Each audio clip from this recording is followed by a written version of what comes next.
Good afternoon student. तो कैसे हैं आप लोग। तो आज जो मैं बीटेक फर्स्ट सेमेस्टर में आपका जो इंजीनियरिंग केमिस्ट्री है उसका यूनिट 1 जो है आपका role of materials for engineers, उस चैप्टर के बारे में हम लोग आज डिस्कस करेंगे। मैं आज डिस्कस करूँगी। तो अभी जो टॉपिक है हमारा वो है हमारा यूवी विजिबल स्पेक्ट्रोस्कोपी के बारे में हम लोग भी स्टडी करेंगे, उसमें हम लोग डिस्कस करेंगे। तो UV ultraviolet visible spectroscopy जानने से पहले आपको ये जानना बहुत ज़रूरी है कि व्हाट इज स्पेक्ट्रोस्कोपी। ठीक है, ये जो है आपका स्पेक्ट्रोस्कोपी क्या है। आपका स्पेक्ट्रोस्कोपी क्या है? तो spectroscopy is the branch of science which deals with the study of the क्या है, interaction of electromagnetic radiation with matter। मतलब ये हुआ आपका स्पेक्ट्रोस्कोपिक में आपका स्पेक्ट्रोस्कोपी में आपका जो इलेक्ट्रोमैग्नेटिक रेडिएशन होता है आपका, ठीक है। हाँ, ये जो आपका इलेक्ट्रोमैग्नेटिक रेडिएशन है आपका, इन लोग इसका इंटरेक्शन होता है। क्या होता है इसका? इंटरेक्शन होता है। इंटरेक्शन होता है आपका किसके साथ होता है आपका? तो मैटर के साथ। यही हो गया आपका स्पेक्ट्रोस्कोपी। स्पेक्ट्रोस्कोपी में क्या होता है आपका? The interaction of electromagnetic radiation with matter. ठीक है, उसके बाद और क्या होता है आपका? एंड हाउ मैटर, ठीक है, absorb and emit this radiation to reveal its composition, structure and property. तो ये मैटर का आपका इलेक्ट्रोमैग्नेटिक रेडिएशन के साथ इंटरेक्शन होके क्या फायदा क्या है इसका? इससे क्या फायदा हो सकता है? फायदा ये है कि अगर आपके पास सपोज ये हमारा एक कोनिकल फ्लास्क है, ठीक है। इस कोनिकल फ्लास्क में मान लो ये हमारा एक कोनिकल फ्लास्क है, ये हमारा एक कोनिकल फ्लास्क है। इस कोनिकल फ्लास्क में आपको मान ले हम लोग क्या कर दिए, वो एक हम लोग वाटर का सैंपल ले लिए, ठीक है, या फिर कोई ऑर्गेनिक कंपाउंड ले लिए, ठीक है। अब हमको ये फाइंड करना है कि ये जो आपका ऑर्गेनिक कंपाउंड इस कोनिकल फ्लास्क के अंदर है उसका क्या, उस ऑर्गेनिक, वो पहली बात ये कौन सा ऑर्गेनिक कंपाउंड है, पहली बात हम लोग को ये पता करना है। और दूसरी बात ये पता करना है कि अगर हमें ऑर्गेनिक कंपाउंड का नाम मालूम चल भी जाता है तो उसका स्ट्रक्चर क्या है, ठीक है। तीसरा क्या, इसका कंपोजिशन क्या है, मतलब कितने परसेंटेज में ये प्रेजेंट है आपका, ठीक है, किस रेशियो में प्रेजेंट है आपका वो, और उसका क्या प्रॉपर्टीज है, ये हम लोग को फाइंड करना है, ठीक है। तो ये कैसे फाइंड करेंगे? तो ये फाइंड करेंगे हम लोग स्पेक्ट्रोस्कोपी में। कैसे? जैसे कि ये अगर ये सैंपल हो, ठीक है, ये सैंपल में जब हम लोग कोई भी इलेक्ट्रोमैग्नेटिक रेडिएशन को हम लोग क्या करवाते हैं, ऐसे करके पास करवाते हैं, कोई भी इलेक्ट्रोमैग्नेटिक रेडिएशन को पास करवाते हैं तो क्या होगा आपका, ये जो आपका रेडिएशन है, आपका इलेक्ट्रोमैग्नेटिक रेडिएशन है, जब इस सैंपल से ये पास होगा इसका कुछ अमाउंट वो क्या करेगा, ये जो आपका पार्टिकल्स है, ये जो आपका सॉल्यूशन है, ये कुछ अमाउंट ये इंसिडेंट रेडिएशन का जो इससे क्रॉस कर रहा आपका उसको एब्जॉर्ब करेगा, ठीक है। और बाकी अमाउंट को फिर क्या कर देगा, वो आपका ट्रांसमिटेंट कर देगा, ठीक है। तो वो अमाउंट जो कि ये सॉल्यूशन हमारा क्या कर रहा है, एब्जॉर्ब कर रहा है, ठीक है। ये जो एब्जॉर्ब कर रहा है, तो एब्जॉर्ब करने के बाद क्या होगा आपका, इस सॉल्यूशन में कुछ ना कुछ ऑर्गेनिक कंपाउंड है पहले से प्रेजेंट। तो अगर ऑर्गेनिक कंपाउंड है मीन्स क्या, उसके अंदर मॉलिक्यूल्स है मीन्स उसके अंदर एटम भी है, और एटम मॉलिक्यूल्स प्रेजेंट है तो उसका मतलब इलेक्ट्रॉन भी है। तो क्या होगा, जैसे ही वो इलेक्ट्रोमैग्नेटिक रेडिएशन को एब्जॉर्ब कर रहा है तो उस एटम में जो इलेक्ट्रॉन प्रेजेंट है ना, उसमें क्या ट्रांजिशन स्टार्ट हो जाएगा, मतलब ग्राउंड स्टेट से हायर स्टेट में जाएगा, ये सब प्रोसेस होगा। इस प्रोसेस के बाद हम लोग क्या कर सकते हैं, हम लोग ये पता लगा सकते हैं, मतलब by the help of any instrument, चाहे वो यूवी इंस्ट्रूमेंट हो, चाहे वो विजिबल स्पेक्ट्रोफोटोमीटर हो, चाहे वो आईआर स्पेक्ट्रोमीटर हो, किसी भी, चाहे वो डबल एएस हो, किसी भी इंस्ट्रूमेंट की हेल्प से हम लोग ये पता लगा सकते हैं कि इस कोनिकल फ्लास्क में जो ऑर्गेनिक कंपाउंड था वो किस चीज़ का है, या वो एसीटोन है, चाहे हेक्सेन है, या फिर क्या है, बेंजीन है कि क्या है। ठीक है, तो यही हुआ मेन हम लोगों को स्पेक्ट्रोस्कोपी का फायदा क्या हो रहा है, या फिर डेफिनेशन जो हम बताए थे, interaction of electromagnetic radiation, interaction of electromagnetic radiation with matter. ठीक है, वो क्या करता है आपका, जब वो इंटरैक्ट करता है मैटर के साथ, तो मैटर क्या करता है, ये जो मैटर है आपका सॉल्यूशन जो है, ये इलेक्ट्रोमैग्नेटिक रेडिएशन को एब्जॉर्ब कर लेता है। ठीक है, उसके बाद एब्जॉर्ब करने के बाद यही जो एब्जॉर्ब करता है, यही बाद में आगे प्रोसेस करके फर्दर आपका ये बता सकता है कि हमारा इस सॉल्यूशन का में जो कंपाउंड प्रेजेंट है उसका कंपोजिशन क्या है, उसमें कौन कौन सा प्रॉपर्टी क्या है, इसमें आपका इसका जो भी आपका ऑर्गेनिक कंपाउंड का स्ट्रक्चर क्या है। तो यही हम लोग स्पेक्ट्रोस्कोपी में पढ़ेंगे। तो स्पेक्ट्रोस्कोपी में जो स्टडी करते हैं किस चीज का, मैटर का और इलेक्ट्रोमैग्नेटिक रेडिएशन का। तो ये इलेक्ट्रोमैग्नेटिक रेडिएशन में ये स्पेक्ट्रोस्कोपी मेनली दो चीज हम लोग को मिला, एक हम लोग क्या मिला, इलेक्ट्रोमैग्नेटिक रेडिएशन, और दूसरा हम लोग को मिला मैटर। इन्हीं दोनों की इंटरेक्शन को हम लोग स्पेक्ट्रोस्कोपी में स्टडी करते हैं।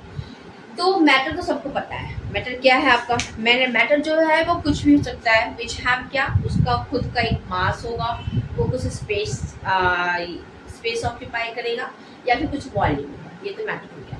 ये जो आपका मार्कर है ये भी एक मैटर हो सकता है, ये आपका टेस्टर जो है ये भी एक मैटर आपका हो सकता है आपका। ठीक है, सेकेंड टर्म है electromagnetic radiation. So what is electromagnetic radiation, ये है क्या। तो इलेक्ट्रोमैग्नेटिक रेडिएशन क्या है, it is a form of energy. Electromagnetic radiation क्या है, एक एनर्जी का ही फॉर्म है। ठीक है, दैट इज ट्रांसमिटेड, जो कि ट्रांसमिट करता है थ्रू स्पेस, पूरे स्पेस में वो ट्रांसमिट करता है एट इनॉर्मस वेलोसिटी से। ठीक है, तो इलेक्ट्रोमैग्नेटिक रेडिएशन क्या है आपका, इलेक्ट्रोमैग्नेटिक रेडिएशन जो है वो एक एनर्जी है, वो एक एनर्जी है। ठीक है, that is transmitted through space, पूरे स्पेस में या हमारे यूनिवर्स में वो आपको घूमते रहता है, ट्रांसमिट होता रहता है कुछ ना कुछ इनॉर्मस स्पीड से, वेलोसिटी से। ठीक है, सो कह सकते हो क्या कि electromagnetic radiation consist of a stream of discrete packet of pure energy. क्या है ये आपका, ये आपका बोल रहा है आपका DISCRET, discrete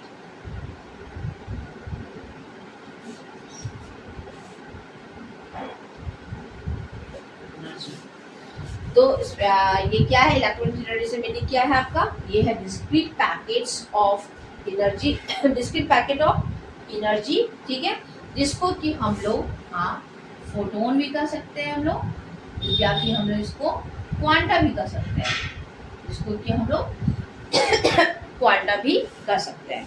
electromagnetic radiation clear हो गया आपका, ये क्या है आपका, ये मेनली आपका एक एनर्जी है, या नहीं तो कह सकते हो ये stream of discrete packets of energy है, जिसको कि हम लोग फोटोन कर सकते हैं या फिर हम इसको क्वांटा कर सकते हैं। ठीक है, उसके बाद ये बोला है क्या कि ये जो फोटोन है फोटोन का जो एनर्जी हो गया उसके बारे में ये बता रहा है कि the energy of photon, the energy of photon जो होता है, एनर्जी ऑफ फोटोन जो होता है ना, वो directly proportional to the frequency of radiation.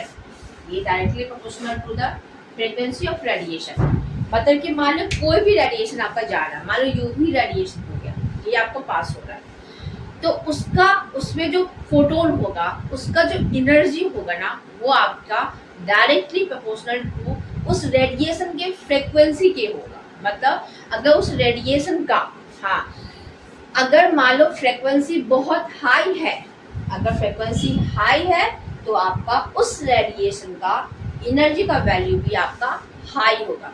Directly मतलब अगर फ्रीक्वेंसी इंक्रीज कर रहा है तो एनर्जी भी इंक्रीज कर रहा है, अगर फ्रीक्वेंसी उस रेडिएशन का डिक्रीज कर रहा है तो एनर्जी भी आपका डिक्रीज करेगा। ठीक है, वही यहाँ बता रहा है क्या कि एनर्जी ऑफ फोटोन, फोटोन जो है वो इलेक्ट्रोमैग्नेटिक रेडिएशन में जो एनर्जी होता है वो मिले एनर्जी होता है। उसके बाद क्या वाला इलेक्ट्रोमैग्नेटिक रेडिएशन जो होता है वो कंसिस्ट करता है आपका डिस्क्रीट पैकेट, बहुत छोटा छोटा पैकेट्स ऑफ एनर्जी का कंटेन करता है, उसको लोग फोटोन कहते हैं।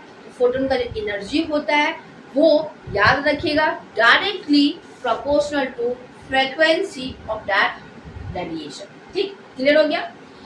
अब जब फ्रीक्वेंसी को बढ़ाएंगे तो उस रेडिएशन का एनर्जी भी बढ़ेगा। ठीक है, मतलब ये हुआ कि अगर मान लो हम लोग फ्रीक्वेंसी, ये क्या हो गया आपका frequency, frequency of radiation, frequency of radiation अगर हम लोग इंक्रीज करते हैं, अगर हम लोग इंक्रीज करते हैं, ठीक है, तो उस रेडिएशन का, उस इलेक्ट्रोमैग्नेटिक रेडिएशन का आपका जो एनर्जी का वैल्यू है वो भी आपका इंक्रीज करेगा, वो भी आपका इंक्रीज करेगा। यहाँ तक क्लियर हो गया? हाँ, क्लियर हो गया। अब आगे देखते हैं।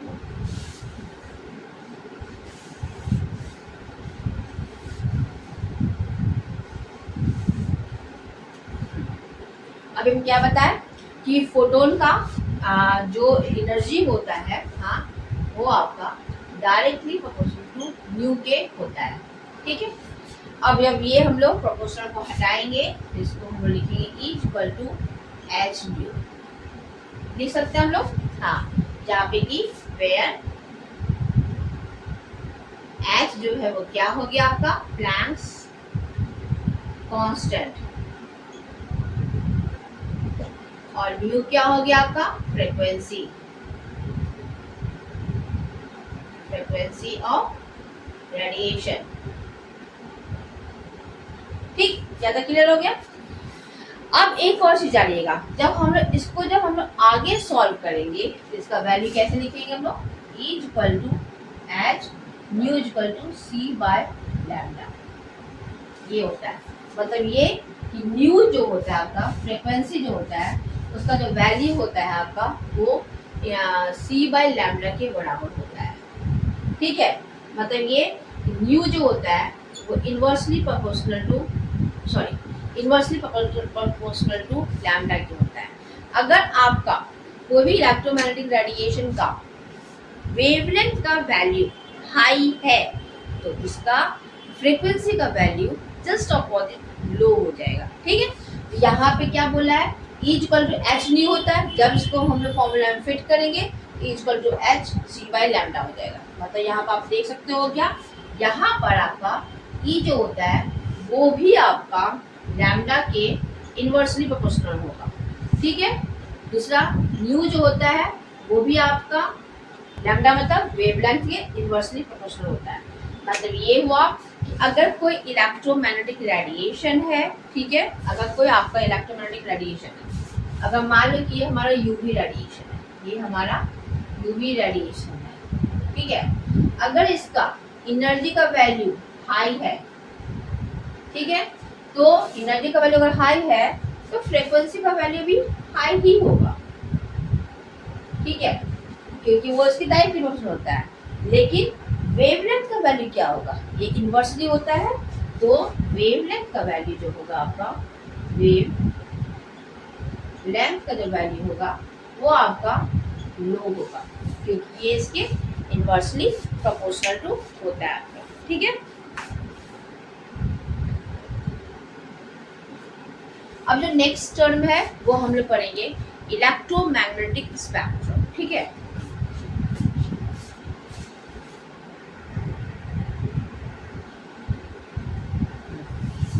अब हम लोग पढ़ेंगे इलेक्ट्रोमैग्नेटिक स्पेक्ट्रम के बारे में। इलेक्ट्रोमैग्नेटिक स्पेक्ट्रम क्या है?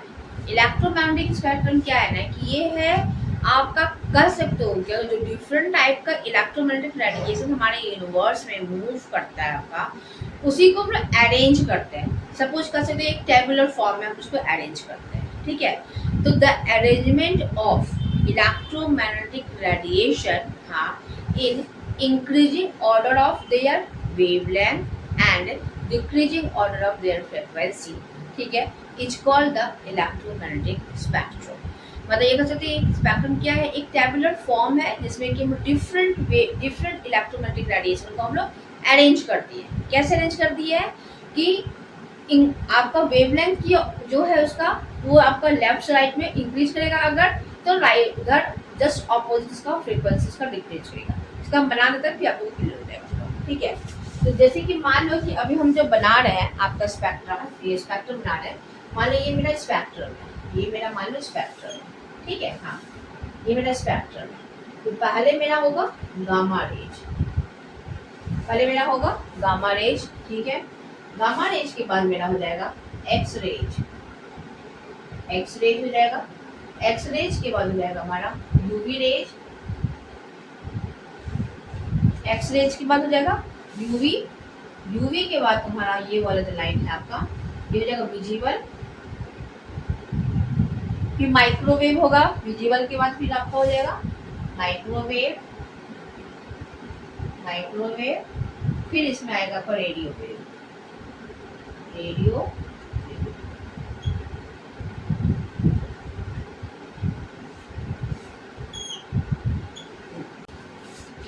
तो ये हो गया हम लोगों का इलेक्ट्रोमैग्नेटिक स्पेक्ट्रम। इसमें हम लोग डिफरेंट जो है आपका इलेक्ट्रोमैग्नेटिक रेडिएशन को हम लोग अरेंज किए हैं।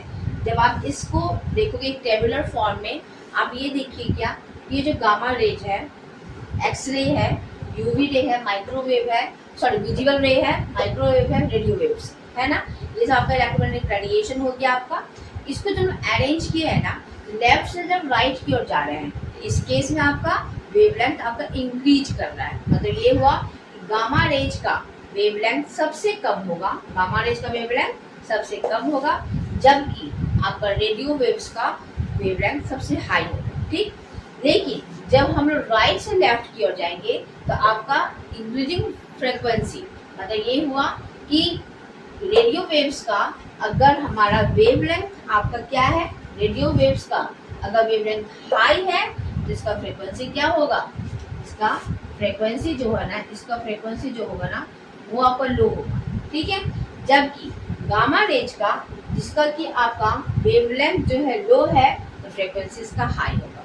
यही हो गया आपका the arrangement of electromagnetic radiation in increasing order of their, in increasing order of their wavelength, जब हम लोग लेफ्ट टू राइट आएंगे, and decreasing order of their क्या फ्रीक्वेंसी, इधर अगर इंक्रीज कर रहा है ये वेवलेंथ, इधर आपका डिक्रीज करेगा आपका फ्रीक्वेंसी। इसी अरेंजमेंट को, इलेक्ट्रोमैग्नेटिक रेडिएशन की इस अरेंजमेंट को ही उसकी वेवलेंथ के अनुसार जब हम अरेंज करते हैं, यही आपका इलेक्ट्रोमैग्नेटिक स्पेक्ट्रम कहलाता है आपका, ठीक है।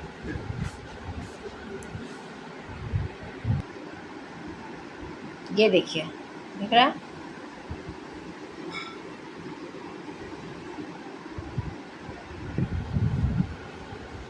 ये जितने भी आपके इलेक्ट्रोमैग्नेटिक रेडिएशन थे इनका यूज क्या है आपका, ठीक है। इसका यूज क्या है आपका, जो आपका गामा रेज है, गामा रेज का यूज जो होता है ना आपका, ये आपका मेडिकल में होता है। मतलब कैंसर के ट्रीटमेंट में हम लोग गामा रेज को यूज करते हैं। एक्सरे का यूज कहाँ होता है आपका, एक्सरे का यूज होता है आपका मेडिकल इमेजिंग में, इसका यूज होता है आपका मेडिकल इमेजिंग,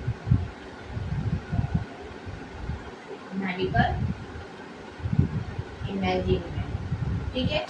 यूवी रे का यूज क्या है आपका, यूवी रेज का बता रहा है क्या, absorb by the skin, use in the fluorescent tube में हम लोग यूवी रेज को यूज करते हैं हमारा।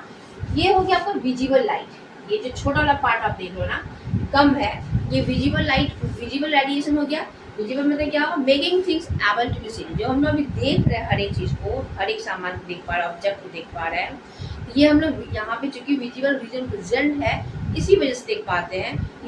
ये हमारे स्पेक्ट्रम का सबसे स्मॉल पार्ट होता है। उसके आईआर रेडिएशन हो गया आपका, सॉरी एक्सरे के बाद यूवी, विजिबल, विजिबल के बाद फिर आपका आईआर है, पोर्शन हो गया आपका आईआर। ये वाला क्वेश्चन हो गया आपका IR, ठीक है। इंफ्रारेड स्पेक्ट्रोस्कोपी, इसका क्या काम है? ट्रांसमिट हीट फ्रॉम सन, ठीक है, फायर, रेडिएटर्स। इंफ्रारेड IR के बाद क्या हो गया आपका? माइक्रोवेव्स हो गया। माइक्रोवेव जानते हो, ओवन वगैरह में जो हम लोग केक वगैरह बेक करते हैं, आपका वो हो गया माइक्रोवेव्स। एंड लास्ट हो गया आपका रेडियो वेव्स। रेडियो वेव्स क्या करता है आपका? रेडियो वेव करते हैं use to broadcast radio and television, जो हम लोग यूज करते हैं आपका। ये देखो, दिख रहा है आपको? हाँ, डायग्राम बनाने के टाइम में मेरा IR छूट गया था, उसके लिए सॉरी। तो अब हम लोग पढ़ेंगे यूवी विजिबल स्पेक्ट्रोस्कोपी के बारे में। पहले स्पेक्ट्रो बारे में जान गए, अब पढ़ेंगे हम लोग यूवी विजिबल स्पेक्ट्रोस्कोपी बारे में। तो यूवी विजिबल स्पेक्ट्रोस्कोपी क्या है आपका? ये क्या है आपका? It is a molecular spectroscopy. ये एक मॉलिक्यूलर स्पेक्ट्रोस्कोपी होता है। आपको बताया था, इसके बताया नहीं है क्या? अगर नहीं बताया बता देंगे आपको। स्पेक्ट्रा भी दो टाइप का होता है आपका, एक होता है आपका एटॉमिक स्पेक्ट्रा, एक होता है आपका मॉलिक्यूलर स्पेक्ट्रा, ठीक है। एटॉमिक स्पेक्ट्रा में क्या होता है कि एटम का इंटरेक्शन होता है आपका किसके साथ? इलेक्ट्रोमैग्नेटिक रेडिएशन के साथ, तो वो हो गया आपका एटॉमिक स्पेक्ट्रोस्कोपी। और मॉलिक्यूलर स्पेक्ट्रोस्कोपी में क्या होता है? मॉलिक्यूल का इंटरेक्शन होता है किसके साथ? आपका इलेक्ट्रोमैग्नेटिक रेडिएशन के साथ, तो उसको कहते हैं मॉलिक्यूलर स्पेक्ट्रोस्कोपी। तो यूवी विजिबल स्पेक्ट्रोस्कोपी में क्या होता है? ये एक आपका it is a molecular spectroscopy, मतलब ये हुआ that involve the study of the interaction of UV visible radiation with किसके साथ होगा इंटरेक्शंस में? इसमें मॉलिक्यूल्स के साथ होगा। मतलब ये बोला इसमें, ये जो यूवी विजिबल रेडिएशन है आपका, ठीक है ना, इनका इंटरेक्शन होगा। इंटरेक्शन होगा किसके साथ? ये होगा आपका मॉलिक्यूल्स के साथ, मॉलिक्यूल्स के साथ होगा। इसी को हम लोग कहते हैं यूवी विजिबल स्पेक्ट्रोस्कोपी या फिर मॉलिक्यूलर स्पेक्ट्रोस्कोपी, ठीक है। अब क्या बोल रहा है कि अभी हम आपको थोड़ी देर पहले बताए थे कि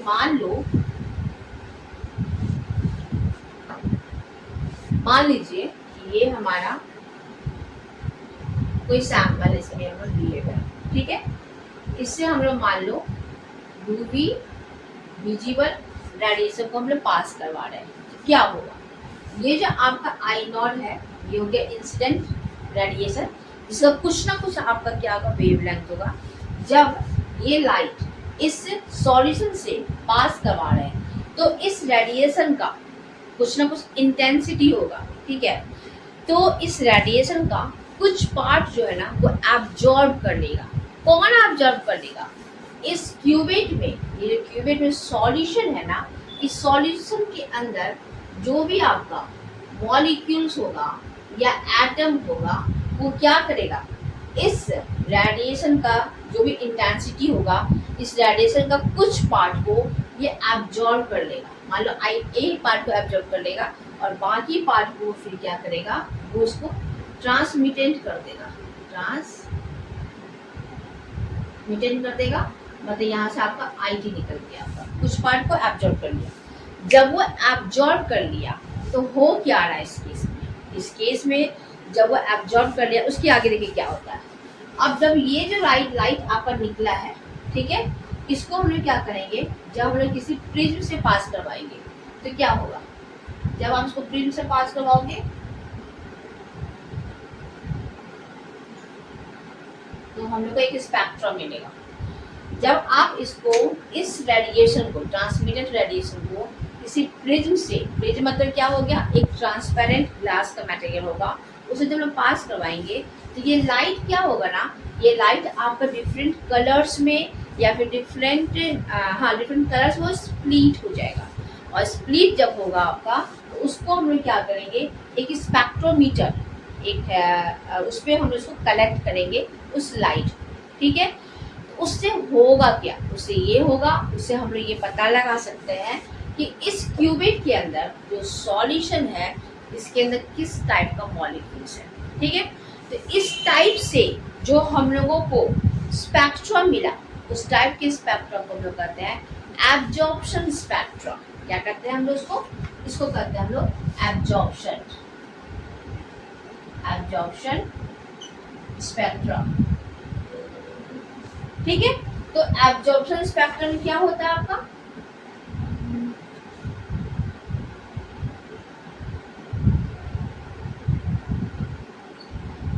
एब्जॉर्प्शन स्पेक्ट्रम में क्या हो गया आपका? इस क्यूबिट के अंदर जो रिएक्शन हो रहा है, जो एक्साइटेशन हो रहा है इलेक्ट्रॉन को, वो हम यहाँ दिखा रहे हैं।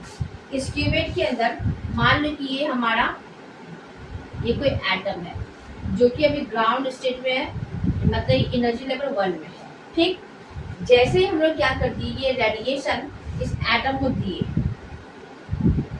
H यहाँ से दिए, तो ये एटम या इलेक्ट्रॉन जो हो गया ना, वो क्या कर दिया, एनर्जी को जैसे गेन किया कि वो अब एक्साइटेड हो गया, और एक्साइटेड होकर के वो आपका एक एक्साइटेड स्टेट, मतलब ये E2 जो एनर्जी लेवल है ना, वो यहाँ पे ये आपका मूव कर गया। ठीक है, तो यहाँ पे हो क्या रहा है, इसके थ्रू जो बाद में इसी लाइट के थ्रू जो जब लाइट हम लोग क्रॉस करवाएंगे, पास करवाएंगे प्रिज्म से, हम लोग का जो स्पेक्ट्रम मिलेगा उसी को हम लोग कहते हैं एब्जॉर्प्शन स्पेक्ट्रम। इसमें क्या हो रहा है आपका, इसमें ये हो रहा है कि कोई सॉल्यूशन से, ठीक है, जब हम लोग कोई रेडिएशन को, यूवी रेडिएशन, विजिबल रेडिएशन को पास करवाते हैं हमारा, या इलेक्ट्रोमैग्नेटिक रेडिएशन को पास करवाते हैं, तो उसका जो सॉल्यूशन में एटम या मॉलिक्यूल्स है वो इस रेडिएशन को एब्जॉर्ब करता है।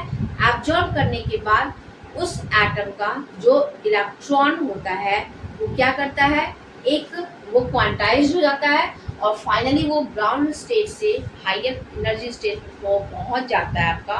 तो इसके थ्रू जो हम लोग को स्पेक्ट्रम मिलता है उसी को हम लोग एब्जॉर्प्शन स्पेक्ट्रम कहते हैं। ठीक है, वो यहाँ बता रहा है कि UV light and visible light have just the right energy, इसका जो राइट एनर्जी होता है वो सही एनर्जी होता है to cause an electronic transition. यहाँ पे तो इलेक्ट्रॉनिक ट्रांजिशन ही हो रहा है ना आपका, क्या हो रहा है, ग्राउंड स्टेट से एक्साइटेड स्टेट जा रहा है। Electronic transition two of electron, किसका, इलेक्ट्रॉनिक ट्रांजिशन तो हो रहा है, लेकिन किसका, पूरे एटम का थोड़ा हो रहा है, उस एटम जो इलेक्ट्रॉन है उसका हो रहा है।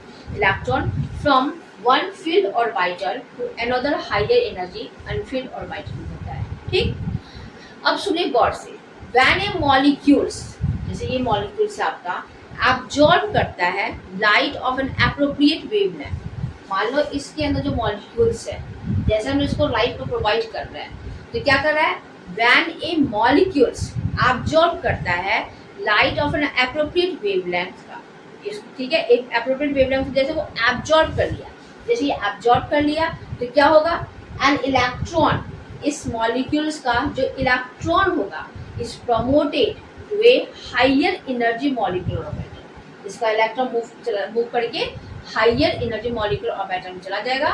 ठीक है, तो इस स्टेज को हम लोग क्या कहेंगे, इस स्टेज को हम लोग कहेंगे एक्साइटेड स्टेज। ये हो गया आपका एक्साइटेड स्टेट, ये था आपका ग्राउंड स्टेट, ये हो गया एक्साइटेड स्टेट, ये आपका इलेक्ट्रॉन है। अब ये इलेक्ट्रॉन यहाँ पहुंच गया आपका। ठीक है, molecule then in an excited. ठीक है, the wavelength of absorb light, ये जो आपका ये लाइट एब्जॉर्ब कर रहा है ना, इसका जो वेवलेंथ होगा will provide the information on the energy gap which is related to the function। ये आप लोगों के लिए इतना इम्पोर्टेंट, आगे बढ़ते हैं। सो यूवी विजिबल मेनली है क्या, तो ये क्या है, UV visible spectroscopy is an analytical technique है। ये क्या है, एनालिटिकल टेक्निक है दैट मेजर्स करता है, जो कि मेजर करता है how UV and visible light are absorb, how UV and visible light are absorb by a sample to determine its composition and concentration। Mainly UV visible spectroscopy में यही बता रहा है क्या, जब हम लोग किसी सैंपल से, हाँ मान लीजिए मेरा दवाई है आपका, इस ये मान लो ये सैंपल है हमारा, जब हम लोग यूवी विजिबल रेडिएशन से पास करवाते हैं तो क्या बोल रहा है, वो यही बता रहा है क्या, जब वो इस लाइट को एब्जॉर्ब कर रहा है, जब ये सैंपल आपके इस लाइट को एब्जॉर्ब कर रहा है, तो वो एब्जॉर्ब करने के बाद, मतलब आगे का प्रोसेस करने के बाद, वो हम लोगों को ये बता सकता है कि इस सैंपल में कंसंट्रेशन, अगर कंपोजिशन क्या है, मतलब ये सैंपल किस चीज़ का है, एसीटोन का है, ब्यूटेन का, जिसका भी है, ठीक है, वो किसका है। दूसरी बात कि इसका कंपोजिशन क्या है और इसका कंसंट्रेशन कितना है, वो हम लोग यूवी विजिबल स्पेक्ट्रोस्कोपी के हेल्प से बता सकते हैं। ठीक है, It works by shining a light beam through a sample and measuring the amount of light that passes through it. ये सब छोड़ो, इसका कोई इतना इम्पोर्टेंट नहीं है। आगे बढ़ते हैं हम लोग, रेंज के बारे में बात करते हैं। तो यूवी का जो रेंज होता है ना, वो आपका 200 नैनोमीटर से 400 नैनोमीटर के बीच में होता है। ठीक है,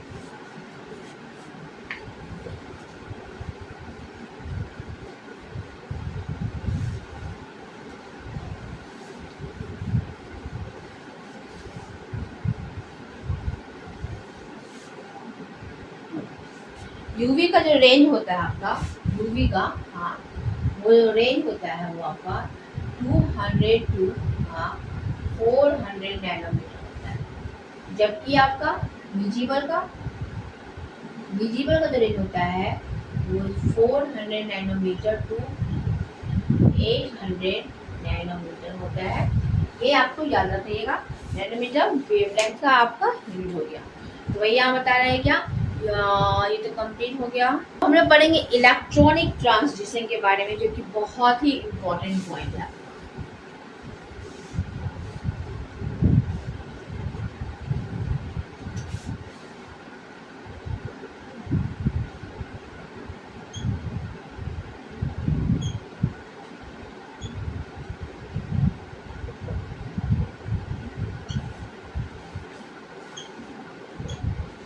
अब इलेक्ट्रॉनिक ट्रांजिशन में, यूवी विजिबल में हम लोगों को इलेक्ट्रॉनिक ट्रांजिशन बहुत इंपॉर्टेंट है। तो पहले आपको दिमाग में ये लगाना पड़ेगा कि इलेक्ट्रॉनिक ट्रांजिशन किसका हो रहा है। ठीक, पहले आप समझिए। मान लो कि ये हमारा कोई बीकर है या क्यूबेट है, इसके अंदर हमारा कोई सैंपल है। मान लो इसके अंदर हम डाल दिए एसीटोन, ठीक है, मतलब CH3CO CH3, ये एसीटोन है। ठीक, अब इस सैंपल से हम लोग पास करवा रहे हैं क्या, यूवी विजिबल रेडिएशन, हमें यहाँ से इसको पास करवा रहे हैं। तो क्या होगा, जैसे हम लोग यूवी विजिबल रेडिएशन इस सैंपल जिसमें कि एसीटोन है आपका, उसे पास करवा रहे हैं, तो ये एसीटोन क्या करेगा, एसीटोन में जो आपका मॉलिक्यूल्स जो है, आपका एटम जो है ना, या वो क्या करेगा, इस रेडिएशन का कुछ पार्ट को वो एब्जॉर्ब कर लेगा। मान लो आपको हम समझाने के लिए बता रहे हैं कि अगर मान लो कि हम इसमें से 10 जूल को पास करवा रहे हैं, सपोज आपको समझाने के लिए बोल रहे हैं, सपोज हम यहाँ से 10 जूल को यहाँ से पास करवा रहे हैं। ठीक, जब यहाँ से वो ये पास करवा रहे हैं, जब इस सैंपल से जब वो निकला, तो अब जो निकला वो 10 नहीं बचा, अब वो निकला 8 जूल। तो ये 2 जूल कौन एब्जॉर्ब कर दिया, ये सैंपल आपका वो उतना एनर्जी को एब्जॉर्ब कर दिया। आपको समझाने के लिए बता रहे हैं। ठीक है, तो वही बता रहे हैं क्या, जब इस यूवी रेडिएशन को हम लोग इस सैंपल से क्रॉस करवा रहे हैं, तो क्या हो रहा है, उसका कुछ अमाउंट जो है, या वो आपका रेडिएशन का कुछ पार्ट जो है ना, वो ये सैंपल जो है ना एब्जॉर्ब कर लिया, और बाकी पार्ट को वो फिर छोड़ दिया। ठीक है, तो ये जो कुछ पार्ट जो सैंपल एब्जॉर्ब कर लिया, तो उससे फायदा क्या है, वो आखिर क्यों एब्जॉर्ब कर लिया। अरे तो भाई वो एब्जॉर्ब करेगा तो वही तो बताएगा कि आपका इसके अंदर एसीटोन प्रेजेंट है कि नहीं है। जैसे हम तो बता दिए, लेकिन अगर आपको नहीं पता है तो आप वही सैंपल वो जो एब्जॉर्ब कर रहा है ना, वही बताएगा इसमें एसीटोन है कि नहीं है, एसीटोन है तो कितना है। तो अब ये एब्जॉर्ब करने के बाद होगा क्या, इसके अंदर का रिएक्शन क्या होगा, जो अभी थोड़ी देर पहले बताए थे। इसके अंदर प्रेजेंट है आपका एसीटोन। ठीक है, एसीटोन क्या है, एसीटोन एक आपका मॉलिक्यूल्स है। ठीक है, मतलब CH3CO CH3 है ना।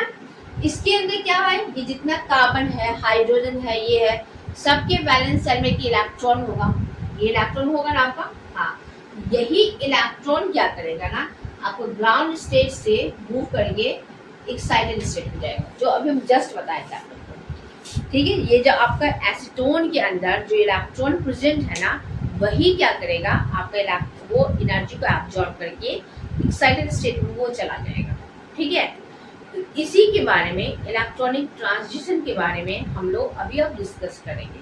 मतलब इस सैंपल के अंदर जब लाइट एब्जॉर्ब होता है, तो इस एसीटोन का जो इलेक्ट्रॉन है ना वो कैसे मूव करता है, कैसे ट्रांजिशन हो रहा है, कौन कौन सा पार्ट जो है बॉन्डिंग और एंटी बॉन्डिंग, क्या क्या इसे मूव हो रहा है, कैसे कैसे इलेक्ट्रॉन का एक्साइटेशन हो रहा है आपका ग्राउंड स्टेट से हाई एनर्जी पे कैसे जा रहा है, कौन कौन सा इसमें सिग्मा बॉन्ड इन्वॉल्व है कि पाई बॉन्ड इन्वॉल्व है कि नॉन बॉन्डिंग इलेक्ट्रॉन इन्वॉल्व है कि नहीं है, ये सब हम लोग इलेक्ट्रॉनिक ट्रांजिशन में पढ़ेंगे।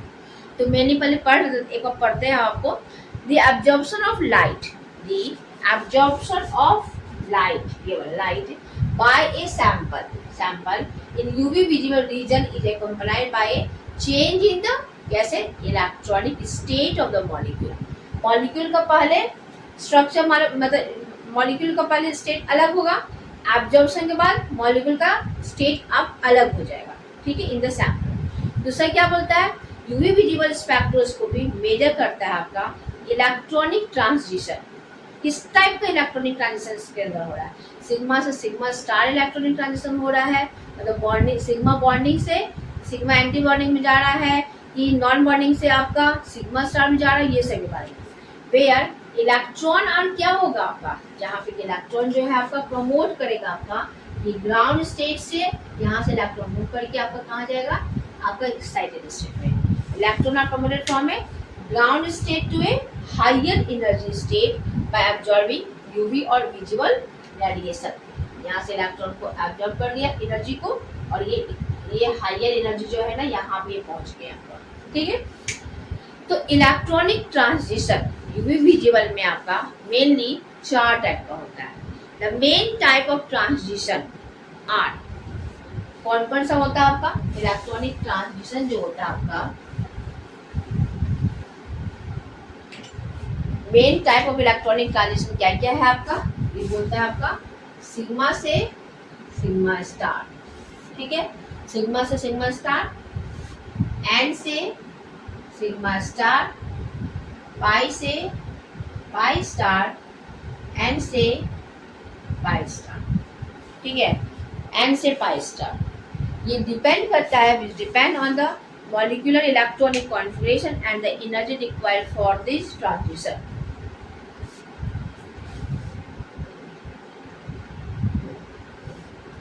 बोल रहा है क्या कि according to molecular orbital theory, when a molecule is excited by the absorption of light, मतलब ये सैंपल है, लाइट दिए है, इसमें जो मॉलिक्यूल्स है वो एक ग्राउंड स्टेट से हायर स्टेट पे चला गया, ठीक है, तो its electron are promoted from a bonding to an anti bonding orbital. मतलब ये हुआ कि हमारा यहाँ पे ग्राउंड स्टेट में ये इलेक्ट्रॉन पहले था, ठीक, जैसे इस इलेक्ट्रॉन को हम लोग क्या कर दिए, एच न्यू इलेक्ट्रोमैग्नेटिक रेडिएशन दिए हैं, तो क्या बोल रहा है आपका, when a molecule is excited by the absorption of energy, इस एनर्जी को एब्जॉर्ब किया, ये मॉलिक्यूल एक्साइटेड होकर के यहाँ चला गया, ये एटम चला गया, ठीक है, तो इस इलेक्ट्रॉन, ये इलेक्ट्रॉन जो हो रहा है इस मॉलिक्यूल्स का जो इलेक्ट्रॉन है, मान लो ये आपका CH3 COCH3 है, इसका इलेक्ट्रॉन जो है ना, इसको हम लोग एसीटोन को जैसे हम लोग एनर्जी दिए हैं, इसका इलेक्ट्रॉन क्या कर दिया, वो ग्राउंड स्टेट से उठ के आपका हाई एनर्जी स्टेट में चला गया, ठीक है। वही यहाँ बता रहा है कि व्हेन ए मॉलिक्यूल, ये molecule is excited by the absorption of light, ठीक है, इट्स इलेक्ट्रॉन, इसका जो इलेक्ट्रॉन होगा आपका are promoted from a bonding to anti bonding orbital. मतलब यहाँ पे आपका अगर सिग्मा बॉन्डिंग है तो ये सिग्मा स्टार के पास चला जाएगा, जो इलेक्ट्रॉन मूव करेगा ना आपका वो बॉन्डिंग से एंटी बॉन्डिंग जाएगा, ठीक है। When a अब बोला है क्या, when a molecule is formed, then valence electron taking part in bond formation exists in bonding orbital। बोला है कि कोई भी मॉलिक्यूल जब बनता है तो क्या होता है, जो आपका एटम, जैसे कि आपका मान लो मीथेन है, ठीक है, CH4, ये दोनों ये मॉलिक्यूल्स कैसे बन रहा है, कार्बन के वैलेंस शेल में जो इलेक्ट्रॉन था 2 और 4, यही ना पार्टिसिपेट कर रहा है हाइड्रोजन के साथ, वही तो आपको मॉलिक्यूल्स बना रहा है। वो जो आपका ये जो बैलेंस इलेक्ट्रॉन जो है ना, वो आपका कहाँ रहेगा, आपका वो आपका बॉन्डिंग ऑर्बिटल्स में रहेगा। आप एक चीज जान लो, 2 टाइप का ऑर्बिटल होता है, एक होता है आपका बॉन्डिंग ऑर्बिटल, एक होता है आपका anti bonding orbital. Anti bonding orbital का एनर्जी जो होता है ना वो आपका हाई होता है, इसलिए ये आपका लेस स्टेबल होता है। बॉन्डिंग ऑर्बिटल का एनर्जी जो होता है ना, हाँ, वो लो होता है, इसलिए आपका मोर स्टेबल होता है। तो कोई भी आपका जब आपका मॉलिक्यूल्स बनता है तो मॉलिक्यूल्स कैसे बनता है, उस एटम के वैलेंस शेल में जो इलेक्ट्रॉन होता है ना वही पार्टिसिपेट करता है। ये जो चार्ज वैलेंस शेल में जो इलेक्ट्रॉन है वो कहाँ रहेगा, वो बॉन्डिंग ऑर्बिटल में रहेगा। ठीक है, सबका, हर एक मॉलिक्यूल्स का जो वैलेंस शेल में इलेक्ट्रॉन रहेगा वो बॉन्डिंग ऑर्बिटल में होगा। अब क्या होगा, अब उस मॉलिक्यूल्स को जैसे हमें बाहर से एनर्जी प्रोवाइड कर रहे हैं तो इसके बॉन्डिंग ऑर्बिटल में जो इलेक्ट्रॉन प्रेजेंट था वो अब एक्साइटेड हो करके पहुंच जाएगा एंटी बॉन्डिंग ऑर्बिटल में। एंटी बॉन्डिंग ऑर्बिटल में पहुंच जाएगा, जिसका कि एनर्जी क्या होगा, आपका हाई होगा। वैसे भी देखो ये एनर्जी को गेन कर रहा है ना, एक्स्ट्रा एनर्जी को गेन कर रहा है, वो वहां पहुंच जाएगा। समझ आया? वही बता रहा है कि कोई भी एटम, कोई भी मॉलिक्यूल्स का जब फॉर्मेशन होता है तो उसके वैलेंस शेल में जो इलेक्ट्रॉन होता है ना वो हमेशा बॉन्डिंग ऑर्बिटल में होगा। ठीक, जब हम लोग क्या करते हैं, बाहर से एनर्जी को, इसको एनर्जी हम लोग देते हैं इस एटम मॉलिक्यूल्स को, इस मॉलिक्यूल का जो इलेक्ट्रॉन जो कि भी बॉन्डिंग ऑर्बिटल में है वो क्या करेगा, यहाँ से जंप करेगा। जैसे आपको एनर्जी देंगे आप जंप करोगे ना भाई, ये जंप करके एक्साइटेड स्टेट में चला जाएगा। इस एक्साइटेड स्टेट का नाम हो गया एंटी बॉन्डिंग ऑर्बिटल। ठीक, अब एंटी बॉन्डिंग ऑर्बिटल का एनर्जी क्या हो गया, हाई है, इसलिए ये लेस स्टेबल हो गया। फिलहाल के लिए इतना ही जानो। ठीक है, अब बोल रहे हैं क्या, जैसे हम मीथेन का एग्जांपल दे रहे थे, CH H H और ये H, ये क्या है, सिग्मा बॉन्ड है। ये क्या है आपका, ये आपका सिग्मा बॉन्ड है। यहाँ पे सिग्मा बॉन्ड में जो इलेक्ट्रॉन पार्टिसिपेट किया है इसको कहते हैं सिग्मा इलेक्ट्रॉन। ये भी क्या है आपका, ये हो गया सिग्मा इलेक्ट्रॉन। तो सिग्मा इलेक्ट्रॉन किसको कहेंगे, बोलते हैं क्या, इलेक्ट्रॉन, वैसा इलेक्ट्रॉन जो कि आपका सिग्मा बॉन्ड बनाएगा, it's called the sigma electron. ठीक है, इलेक्ट्रॉन यहाँ पे देखो ना, ये हाइड्रोजन का एक इलेक्ट्रॉन, कार्बन का एक इलेक्ट्रॉन, ये दोनों इलेक्ट्रॉन मिलकर सिग्मा बॉन्ड बना रहा है, तो इस दोनों इलेक्ट्रॉन को हम लोग कहेंगे सिग्मा इलेक्ट्रॉन। ठीक है, इन दोनों इलेक्ट्रॉन को क्या कहेंगे, इसका ये इलेक्ट्रॉन, इसका ये इलेक्ट्रॉन, इन दोनों को हम लोग कहेंगे सिग्मा इलेक्ट्रॉन। ठीक है, तो क्या बोलता है कि इलेक्ट्रॉन, ये वाला electron forming sigma bond are called sigma electron, and those electron which participate in pi bond are called the pi electron. अब आपको कंफ्यूजन होगा पाई बॉन्ड किसको कहते हैं। सपोज हम नाइट्रोजन का एग्जांपल लेते हैं, नाइट्रोजन में 3 बॉन्ड होता है आपका, इसमें एक आपका सिग्मा बॉन्ड होगा और 2 आपका पाई बॉन्ड होगा। ठीक है, ये इलेक्ट्रॉन जो है और ये इलेक्ट्रॉन जो है, वो इलेक्ट्रॉन जो कि आपका पाई बॉन्ड का बनाएगा उसको कहेंगे हम लोग पाई इलेक्ट्रॉन। वो इलेक्ट्रॉन जो कि आपको सिग्मा बॉन्ड बनाएगा उसको कहेंगे हम लोग सिग्मा बॉन्ड। ठीक है, उसके बाद इस नाइट्रोजन के बीच में आप एक चीज और देखिए, इसके पास लोन पेयर ऑफ इलेक्ट्रॉन बचा हुआ है ना, इसको हम लोग क्या कर सकते हैं, इसको हम लोग कहते हैं अनशेयर्ड इलेक्ट्रॉन।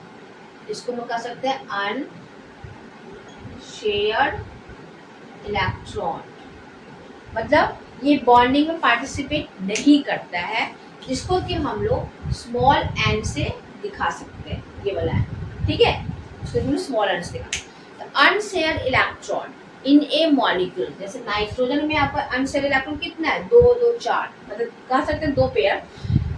तो unshared electron in a molecule which do not take part in any bond formation, ये बॉन्ड फॉर्मेशन में पार्टिसिपेट नहीं कर रहा है आपका, वो exist as a non bonding orbitals. तो इसका ये आपका कैसे मिलेगा, आपको ये मिलेगा आपको नॉन बॉन्डिंग ऑर्बिटल्स के द्वारा मिलेगा। सच इलेक्ट्रॉन्स आर कॉल्ड, इस इलेक्ट्रॉन को हम लोग कहते हैं हम लोग एन इलेक्ट्रॉन कहेंगे, इसको हम लोग एन इलेक्ट्रॉन कहेंगे, नॉन बॉन्डिंग इलेक्ट्रॉन कहेंगे। ठीक है, अब क्या बोल रहा है, सिग्मा ऑर्बिटल जो हुआ सबको पता है ना आपका, सिग्मा वो इलेक्ट्रॉन जो कि सिग्मा बॉन्ड बनाता है उसका हो गया सिग्मा ऑर्बिटल। वो इलेक्ट्रॉन जो कि पाई बॉन्ड बनाता है वो कहाँ रहेगा आपका पाई ऑर्बिटल में। ठीक है, अब एक चीज और जान लो,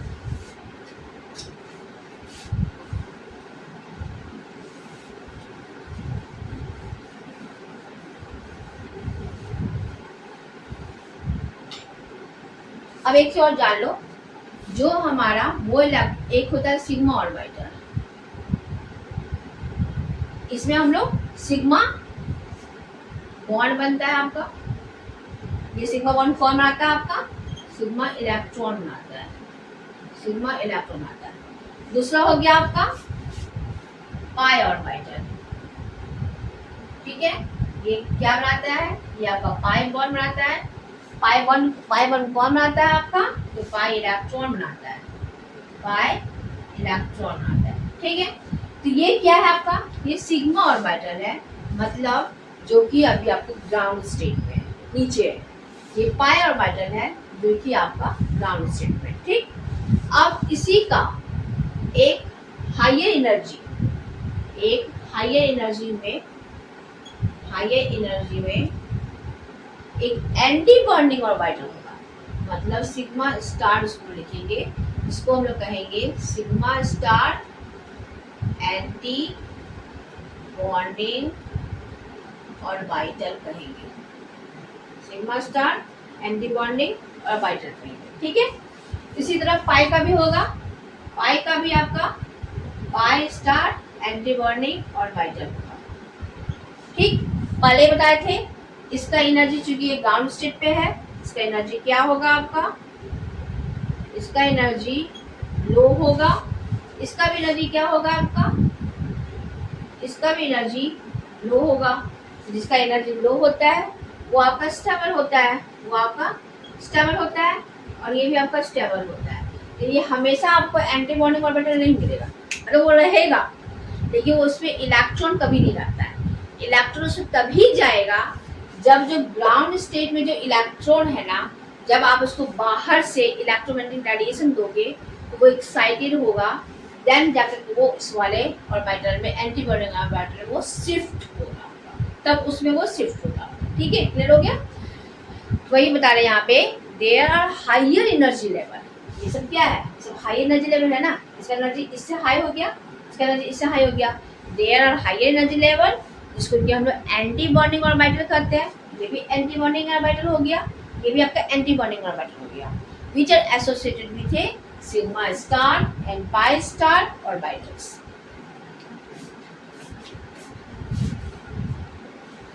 तो वही यहाँ बता रहे हैं क्या, कि हर एक सिग्मा का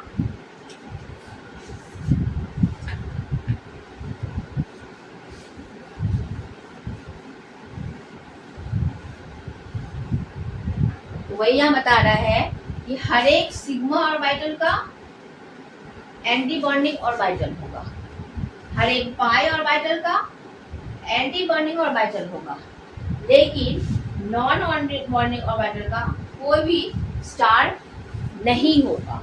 क्यों? क्योंकि वो कोई भी बॉन्डिंग में पार्टिसिपेट नहीं कर रहा है। सिग्मा इलेक्ट्रॉन, ये जो सिग्मा ऑर्बिटल है वो, या फिर सिग्मा बॉन्ड जो होता है वो कैसे बनता है, सिग्मा इलेक्ट्रॉन से बनता है, वो तो बॉन्ड में पार्टिसिपेट कर रहा है तभी सिंगल बॉन्ड बन रहा है। पाई ऑर्बिटल में मतलब ये पाई बॉन्ड जो होता है वो कौन आता है आपका, पाई इलेक्ट्रॉन आता है, मतलब वो जहाँ पर डबल ट्रिपल बॉन्ड रहेगा आपका, ये भी तो बॉन्डिंग में पार्टिसिपेट कर रहा है। लेकिन ये जो एन हो गया जो कि आपका अनशेयर्ड पेयर ऑफ इलेक्ट्रॉन था, जो कि अभी आपको बताया था नाइट्रोजन का केस बताया था आपको, ऐसे करके ये और ये हो गया आपका अनशेयर्ड इलेक्ट्रॉन, ये हो गया आपका अनशेयर्ड इलेक्ट्रॉन जो कि बॉन्डिंग में पार्टिसिपेट नहीं करता है, इसीलिए इसका कोई भी एंटी बॉन्डिंग नहीं होगा, इसका कोई भी एंटी बॉन्डिंग ऑर्बिटल नहीं होगा आपका। क्लियर हो गया आपका। और यहाँ बोला है as an electron do not take part in bond formation, thus there is no anti bonding orbital associated with it। ठीक है, अब हम लोग पढ़ेंगे types of electronic transition. Electronic transition का कितना टाइप होता है, इलेक्ट्रॉनिक ट्रांजिशन क्या होता है, ये तो आप लोगों को समझ में आ गया है कैसे होता है। वही मॉलिक्यूल्स वो मैटर जो है, सॉल्यूशन जो है एब्जॉर्ब कर लिया, उसमें जो एटम मॉलिक्यूल्स है वो अपना अपना जो बॉन्ड जैसे सब बॉन्डिंग है ना उसके अनुसार वो अपना एंटी बॉन्डिंग ऑर्बिटल में इलेक्ट्रॉन को शिफ्ट कर रहा है एनर्जी गेन करने के बाद। ठीक है, तो कितने टाइप का इलेक्ट्रॉनिक ट्रांजिशन होता है, ठीक है, यहाँ पे कह सकते हैं हम लोग टाइप्स ऑफ इलेक्ट्रॉनिक ट्रांजिशन। ठीक है, तो इन मोस्ट ऑफ द, एक चीज आप जान लीजिए, अब जरा बता रहे हैं कि most of the organic molecules में बोलते हैं क्या, the bonding and non bonding molecule orbital, bonding जो नीचे वाला हो गया और एंटी बॉन्डिंग ऊपर वाला हाइयर एनर्जी वाला हो गया, आर फील्ड होता है, and the anti bonding orbital back and, मतलब बॉन्डिंग ऑर्बिटल में ही इलेक्ट्रॉन रहेगा, ऊपर वाला हाइयर वाला में मेनली वो मतलब बैक एंड ही होता है। ठीक है, इतना आप जानो। अब बोला the various electronic transition that can take जो होता है, बहुत सारे इलेक्ट्रॉनिक ट्रांजिशन अभी हम जस्ट लिखे थे, क्या क्या होता है, एक होता है पहला होता है आपका सिग्मा से सिग्मा स्टार ट्रांजिशन, सिग्मा से सिग्मा स्टार ट्रांजिशन। ठीक है, दूसरा क्या हो गया आपका एन से सिग्मा स्टार ट्रांजिशन, तीसरा हो गया आपका पाई से पाई स्टार ट्रांजिशन, चौथा हो गया आपका एन से पाई स्टार ट्रांजिशन, ये ट्रांजिशन हो गया। तो पहला जो है आपका सिग्मा से सिग्मा स्टार ट्रांजिशन, ये कौन करेगा, तो किसी भी मॉलिक्यूल्स में, ठीक है, जैसे कि आप एसीटोन का एग्जांपल ले, CH3 CO CH3, ठीक है, इसमें ये सिग्मा बॉन्ड, ये सिग्मा बॉन्ड, ये सिग्मा बॉन्ड, ये पाई बॉन्ड, ये सिग्मा बॉन्ड है ना। तो इसमें क्या बोला है, एसीटोन के केस में पहला सिग्मा से सिग्मा स्टार ट्रांजिशन होगा, मतलब ये एक बॉन्ड हो गया, ये एक बॉन्ड हो गया, इसमें सिग्मा से सिग्मा स्टार ट्रांजिशन होगा। ठीक है, याद रखिएगा। यहाँ बोला है कि एज सिग्मा इलेक्ट्रॉन आर, यहाँ बोला है कि चूंकि सिग्मा बॉन्ड जो होता है ना वो पाई बॉन्ड से मोर स्ट्रॉन्ग होता है, इसलिए इस बॉन्ड को तोड़ने के लिए अधिक एनर्जी का जरूरत पड़ता है। वो यहाँ बता रहा है क्या, as sigma electron are held more formally in the molecule the transition take place in UV और फार यूवी रीजन होगा। ठीक है, उसके बाद पाई टू पाई ट्रांजिशन क्या बोल रहा है, ये बता रहा है कि कहाँ कहाँ पे होगा, पाई से पाई ट्रांजिशन जो बता रहा है ये आपको बता रहा है ये नियर यूवी रीजन होगा, ये नियर यूवी रीजन पे होगा एंड विजिबल होगा। ठीक है,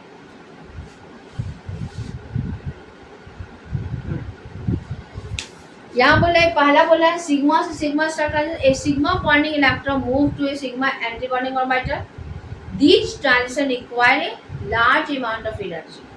ये जो सिग्मा से सिग्मा स्टार होता है ना, इसमें बोलता है ना कि ये ट्रांजिशन करने के लिए उसको लार्ज अमाउंट ऑफ एनर्जी का जरूरत पड़ता है, और ये किस में होगा आपका,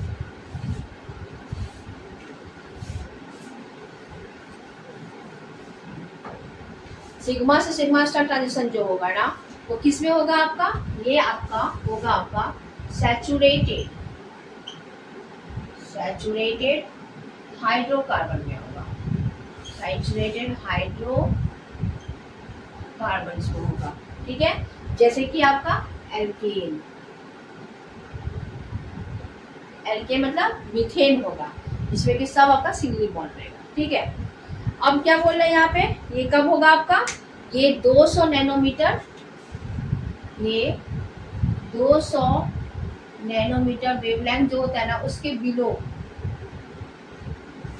इस वेवलेंथ के बीच में ही होगा, नीचे ही होगा आपका। दूसरा ट्रांजिशन का नाम हो गया एन से सिग्मा स्टार, इसमें जो एनर्जी का रिक्वायरमेंट होगा वो सिग्मा से सिग्मा स्टार ट्रांजिशन की तुलना में थोड़ा कम होगा, इसमें भी एनर्जी का रिक्वायरमेंट अधिक ही होगा क्योंकि सिग्मा बॉन्ड है, लेकिन इसकी तुलना में इसमें एनर्जी कम लगेगा आपका। ठीक है, हाँ, तो क्या बोला है, इसको क्या कह सकते हैं हम लोग, a non bonding electron is excited to anti bonding sigma orbital. ठीक है, this transition require high energy and is less common in UV visible spectroscopy than pi to pi star or n to pi star transition। ठीक है, ये बोल रहा है क्या कि बहुत कम होता है आपका। अब बोल रहा है क्या एन से सिग्मा स्टार ट्रांजिशन जो होता है वो किस में होगा आपका, ये सैचुरेटेड ऑर्गेनिक कंपाउंड में होगा। ये आपका होगा सैचुरेटेड ऑर्गेनिक कंपाउंड,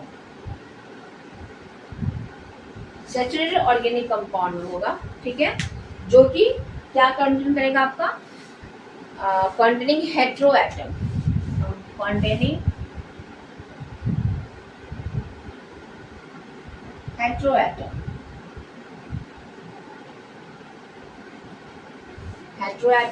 ठीक है, with lone pair of electron, with lone pair of electrons, ठीक है, ऑक्सीजन हो सकता है, नाइट्रोजन हो सकता है, सल्फर हो सकता है एंड हेलोजन हो सकता है, हेलोजेंस हो सकता है, ठीक है। एग्जाम्पल इसका कर सकते हो तुम्हारा इथेनॉल, एग्जाम्पल आपका CH3OH, देख लो ना यहाँ पे है ना आपका, इसे लोन पेयर इलेक्ट्रॉन पर एक पाया जाएगा आपका, मिथेनॉल हो गया। इसके बाद बोला है ईथर हो सकता है, इसका ईथर हो सकता है आपका, एल्डिहाइड हो सकता है, इसका एल्डिहाइड हो सकता है, कीटोन हो सकता है, ठीक है, कीटोन हो सकता है, ये सब हो गया। हाँ, which have loan pair of electron, सबके पास तुम देख लो आपका लोन पेयर ऑफ इलेक्ट्रॉन होगा, दैट कैन अंडरगो एक्साइटेशन, ठीक है। This transition require less energy then sigma से सिग्मा स्टार ट्रांजिशन, पहले बता चुके हैं आपका, ठीक है। ये ट्रांजिशन कब होगा आपका, ये आपका 150 से 250 नैनोमीटर के बीच में होगा आपका।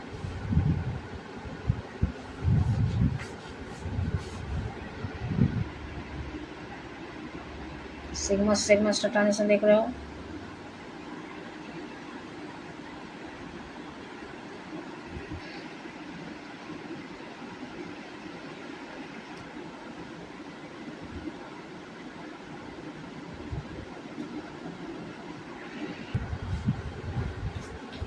तीसरा ट्रांजिशन जो हो गया वो आपका पाई से पाई स्टार ट्रांजिशन हो गया, ये वाला पाई से pi star transition. This type of transition involve an electron moving from bonding pi molecular orbital to anti bonding pi molecular orbital, ठीक है।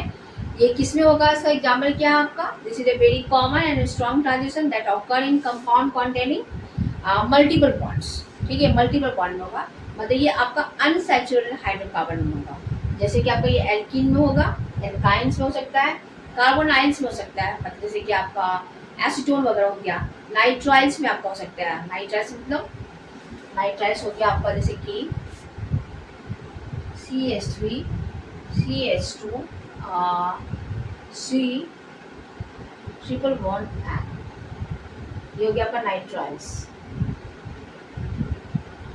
नाइट्राइल्स में आपका होगा एंड एरोमेटिक कंपाउंड्स जैसे कि आपका बेंजीन हो गया, ये वाला C6H6, या फिर आपका नैप्थलीन, ये हो गया आपका, इसमें होगा आपका। इसके बाद बोला है क्या कि एल्कीन जो होता है ना, जब उसमें ये पाई से पाई स्टार ट्रांजिशन करवाते हैं तो वो उसका जो रेंज होगा ना, वो रेंज क्या है आपका, वो 170 से 205 नैनोमीटर में आपका होता है आपका, ठीक है। फोर्थ ट्रांजिशन का नाम है आपका एन से pi star transition,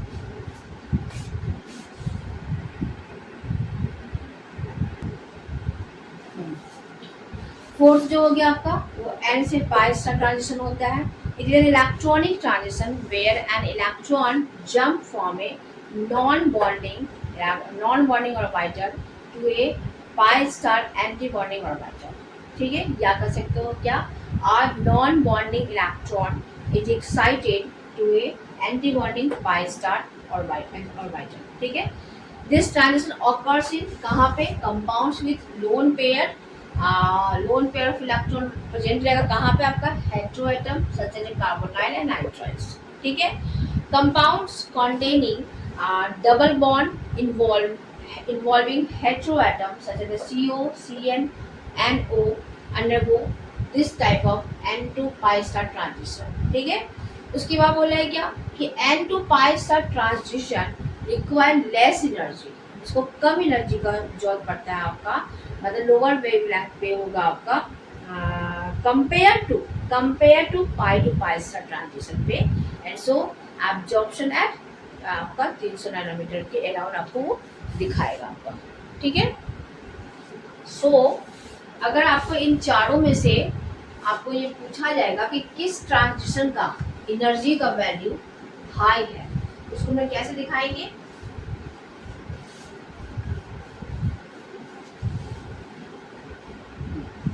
So the relative energy change involved in this transition are in the increasing order of, मतलब ये हुआ कि n से पाई स्टार ट्रांजिशन का जो एनर्जी होगा वो कम होगा पाई से पाई स्टार का। ठीक, पाई से पाई स्टार ट्रांजिशन का जो एनर्जी होगा वो कम होगा आपका n से सिग्मा स्टार ट्रांजिशन का। ठीक है, और ये जो होगा ये कम होगा आपका सिग्मा से सिग्मा स्टार ट्रांजिशन। पाई से पाई स्टार जो है कम नहीं है, इक्विवेलेंट बता रहा है। ठीक है, ये इक्विवेलेंट होगा आपका। ठीक है, अब ये बता रहा है क्या, एक पॉइंट तो ये हो गया।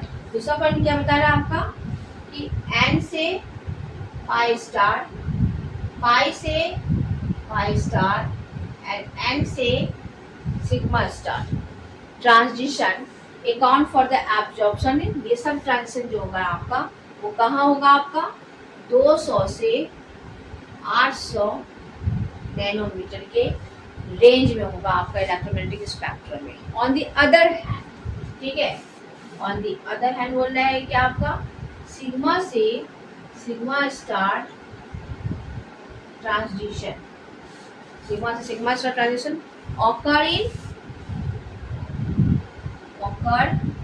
in वैक्यूम रीजन में, वैक्यूम यूवी रीजन, जो कि कहाँ है आपका, ये आपका बिलो 200 नैनोमीटर है आपका। ठीक है, नोट कर लीजिए, स्क्रीनशॉट लेना तो स्क्रीनशॉट ले लो या फिर नोट कर लो।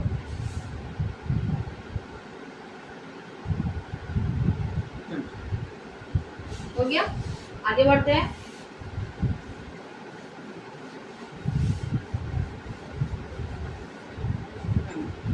अब हम लोग कुछ कंपाउंड लिखेंगे और उस कंपाउंड का हम लोग बताएंगे कि किस टाइप का ट्रांजिशन होता है, उसका वेवलेंथ क्या है। ठीक है, तो इलेक्ट्रॉनिक ट्रांजिशन टाइप बता दो इसको, इलेक्ट्रॉनिक ट्रांजिशन।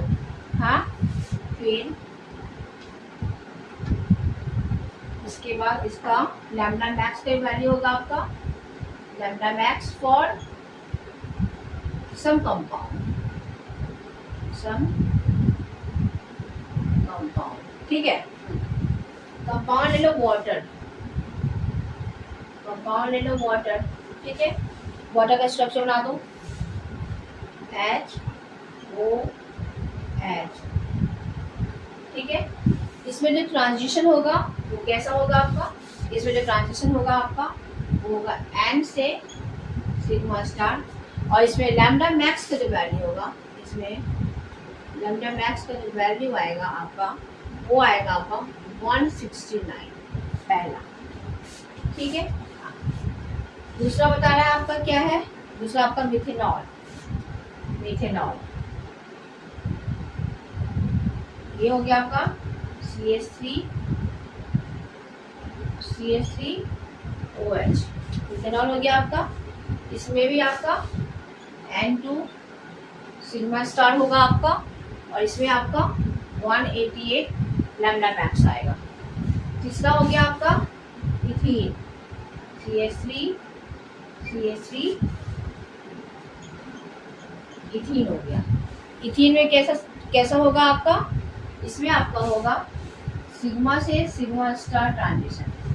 इसका एनर्जी क्या होगा, इसका एनर्जी हाई होगा तो वेवलेंथ क्या होगा, कम आएगा। ये हो गया आपका 135, ठीक है। फोर्थ हो गया आपका एसिटिलीन, मतलब एसिटिलीन मतलब CH1CH, ठीक है। इसमें जो ट्रांजिशन होगा आपका वो क्या होगा आपका CH1CH में, इसमें आपका ट्रांजिशन होगा आपका पाई से पाई स्टार। इसकी तुलना में इसका एनर्जी क्या होगा, कम होगा। वेवलेंथ जो होगा वो इसकी तुलना में अधिक होगा। ठीक है, ये हो जाएगा आपका 173। समझा ना, इसमें एनर्जी अधिक लग रहा है इसलिए वेवलेंथ कम है, इसमें एनर्जी कम लग रहा है इसलिए वेवलेंथ में अधिक होगा। एसिटिलीन के बाद इथिलीन, ये हो गया आपका इथिलीन।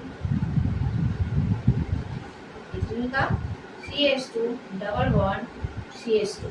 ठीक है, इसमें किस टाइप का ट्रांजिशन होगा आपका, इसमें भी आपका पाई से पाई स्टार ट्रांजिशन होगा आपका। ठीक है, तो इसमें आपका 194 वेवलेंथ आएगा।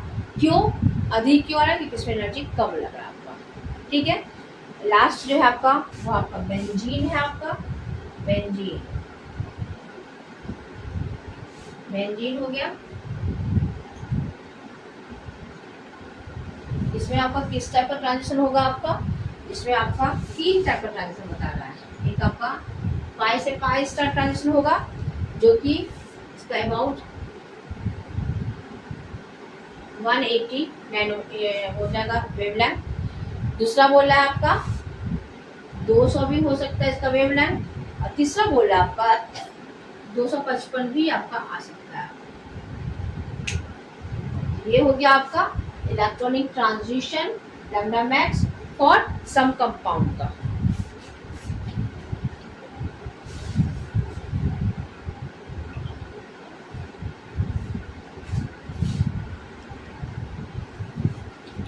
सो स्टूडेंट, आई थिंक आप लोगों को समझ में आ गया होगा आपका। आज जो हम लोग स्पेक्ट्रोस्कोपी के बारे में पढ़े, यूवी विजिबल स्पेक्ट्रोस्कोपी के बारे में पढ़े, हमारा इलेक्ट्रॉनिक ट्रांजिशन के बारे में पढ़े, इलेक्ट्रोमैग्नेटिक स्पेक्ट्रम के बारे में पढ़े, रेडिएशन के बारे में पढ़े। तो नेक्स्ट क्लास में हम लोग पढ़ेंगे the basic principle of UV spectroscopy. इसका यूवी स्पेक्ट्रोस्कोपी का क्या बेसिक प्रिंसिपल आपका वो पढ़ेंगे। यूवी विजिबल स्पेक्ट्रोस्कोपी का हम लोग इंस्ट्रूमेंटेशन पार्ट पढ़ेंगे जो कि आप लोग को पढ़ना है, बहुत इंपॉर्टेंट है आपका। उसके बाद आपका हम लोग पढ़ेंगे आपका लॉ ऑफ एब्जॉर्प्शन पढ़ेंगे, वो जो आपका लैम्बर्ट्स बियर्स लॉ है आपका, हम लोग वो पढ़ेंगे। ठीक है, फिर आपका हम लोग एप्लीकेशन पढ़ेंगे, फिर हम लोग क्रोमोफोर पढ़ेंगे एंड ऑक्सीफोर पढ़ेंगे। ठीक है, अगर आपको कोई भी डाउट है तो आप मुझसे पूछ सकते हो, कमेंट बॉक्स में कमेंट जरूर करो। PDF चाहिए कमेंट बॉक्स में PDF लिखिए। अगर आपको कोई क्वेश्चन है आप क्वेश्चन लिखो, मैं इसको सॉल्व करके बताऊंगी। नोट्स है नोट्स मिल जाएगा। और तो मिलते हैं एक नई वीडियो के साथ। ठीक है, thank you, have a nice day, thank you.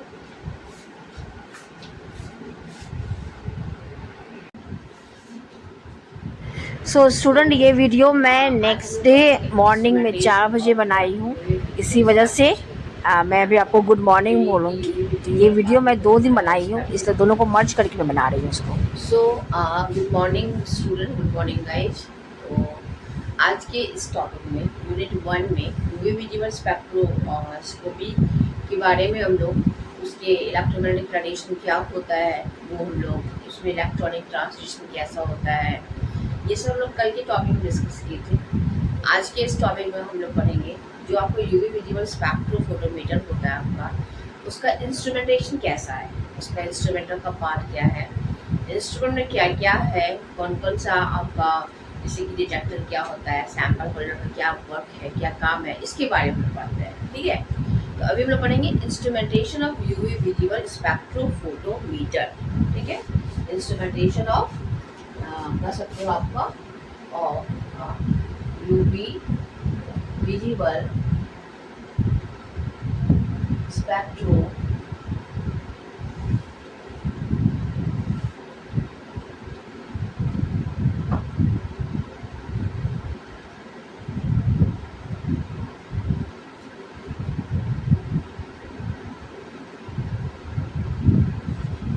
इसके बारे में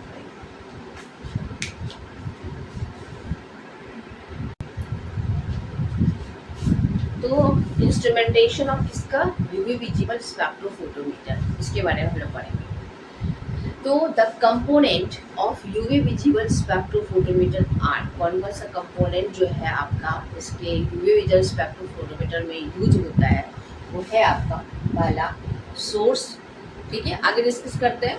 दूसरा हो गया मोनोक्रोमेटर, तीसरा हो गया आपका सैंपल होल्डर, जिसमें कि क्यूबिट वगैरह बताया था, पूरा सैंपल रखते हैं। डिटेक्टर हो गया आपका रीडिंग लेने के लिए, एंड फाइनली आपका एम्पलीफायर एंड रीड आउट हो गया, मतलब डिस्प्ले कर सकते हैं इसको। ठीक है, तो देखिए ये इसको हम लोग ब्लॉक डायग्राम में हम लोग इसको बताते हैं। आपका जो इंस्ट्रूमेंटेशन है आपका विजिबल स्पेक्ट्रोफोटोमीटर के लिए हम लोग ब्लॉक डायग्राम बना रहे हैं आपका। ठीक है, तो सबसे पहले हो गया सोर्स, ये हो गया लाइट का सोर्स हो गया। सोर्स जो है ना, इसके बाद आपका आएगा, सोर्स के बाद क्या है, मोनोक्रोमेटर। मोनो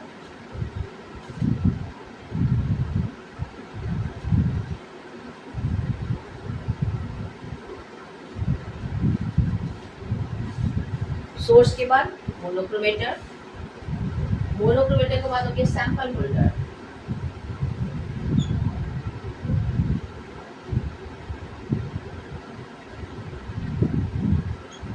सैंपल होल्डर हो गया, सैंपल होल्डर के बाद डिटेक्टर हो गया,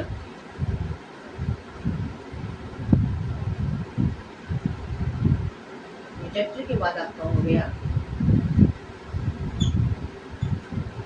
एम्पलीफायर, एम्पलीफायर एंड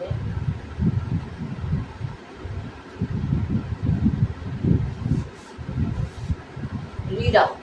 ठीक है, ये फिगर किसका हो गया आपका, ये फिगर हो गया आपका ब्लॉक डायग्राम और यूवी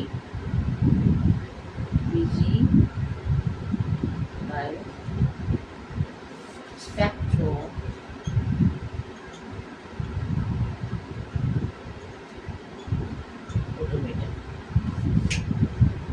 ये हो गया आपका block diagram of UV visible spectrophotometer.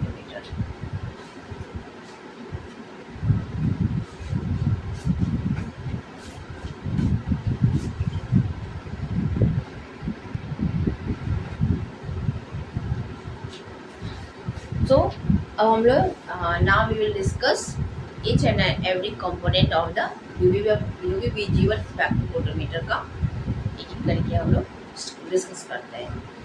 Then the first component जो है आपका यूवी विजिबल स्पेक्ट्रोफोटोमीटर का है, वो है आपका लाइट सोर्स।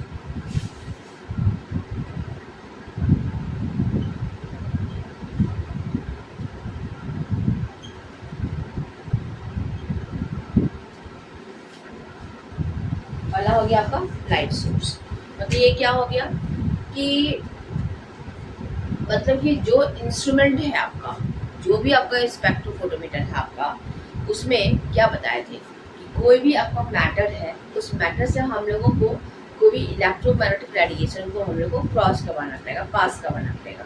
तो चूंकि ये हमारा इंस्ट्रूमेंट है, इस इंस्ट्रूमेंट में भी तो हम लोगों को वो सैंपल पुट करेंगे, तो वहाँ से हम लोग को कोई ना कोई रेडिएशन पास करवाना पड़ेगा। वो रेडिएशन का क्या सोर्स होगा, उस लाइट को पास करवाने का कुछ सोर्स तो होगा ना, वही हो गया आपका लाइट सोर्सेज। इसमें मेनली क्या होता है ना कि इसमें हम लोग डिफरेंट टाइप ऑफ रेडिएशन जो होता है ना, वो हम लोग पास करवाते हैं। The following are the requirement of a radiation sources. इसमें बता रहे हैं ना कि रेडिएशन का जो सोर्स होगा ना आपका, जैसे कि मान लो ये हमारा सैंपल है और ये मान लो ये आपका लाइट का ये आपका सोर्स है, यहाँ से लाइट कंटिन्यू निकल रहा है। इसका कंडीशन क्या बोल रहा है, क्या इट मस्ट बी स्टेबल। ये जो लाइट निकल रहा है ना, वो स्टेबल होना चाहिए।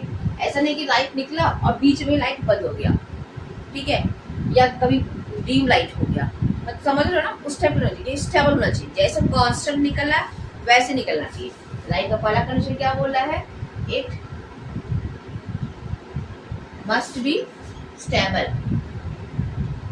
ठीक, अब ये आप जानते हो क्या कि ये जो लाइट आपका निकल रहा है, ये जो आपका लाइट निकल रहा है, इसका ये लाइट सोर्स होगा आपका, कुछ ना कुछ लाइट सोर्स होगा, उसी के बारे में हम लोग बात करते हैं। तो जो हम लोग का विजिबल रीजन होता है, विजिबल रीजन के केस में जो लाइट का सोर्स होता है ना, वो होता है टंगस्टन लैम्प। ठीक है, टंगस्टन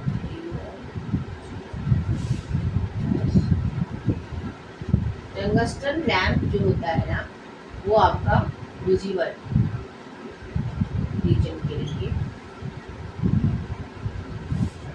याद रखिएगा हमारे यहाँ पे इस वाले इंस्ट्रूमेंट में दो टाइप का रीजन में यूज कर रहा है, एक अल्ट्रा वायलेट रीजन, दूसरा विजिबल रीजन। अगर हम लोग उस इंस्ट्रूमेंट में विजिबल रीजन में मान लो काम कर रहे हैं हम लोग, तो विजिबल रीजन के लिए जो लाइट का सोर्स होगा ना वो होगा आपका टंगस्टन लैम्प। टंगस्टन लैम्प ये जो है आपका ये टंगस्टन लैम्प होगा विजिबल रीजन के लिए, जो कि लाइट का सोर्स होगा। अगर हम लोग यूवी रीजन के लिए लाइट का सोर्स देखेंगे वो यूज होगा आपका हाइड्रोजन और ड्यूटेरियम लैम्प, ठीक है। ये टंगस्टन लैम्प हो गया और दूसरा बोल रहा है आपका हाइड्रोजन और ड्यूटेरियम लैम्प यूज होगा, ठीक है। इसके लिए फॉर यूवी रीजन के लिए, फॉर यूवी रीजन। भैया बता रहे हैं क्या, जो लाइट का सोर्स होगा आपका इंस्ट्रूमेंट के अंदर, यूवी विजुअल इंस्ट्रूमेंट के अंदर, तो अगर हमारा विजिबल रीजन के लिए जो लाइट का सोर्स होगा वो होगा आपका टंगस्टन लैम्प। लेकिन अगर यूवी रीजन के लिए हम लाइट का सोर्स देखेंगे तो आपका हाइड्रोजन और ड्यूटेरियम लैम्प का सोर्स होगा, ठीक है। वो यहाँ पर नोट कर दिए। अब जो सेकेंड हम लोग का कंपोनेंट है इंस्ट्रूमेंट का, जो सेकेंड पार्ट है वो क्या है आपका, वो है आपका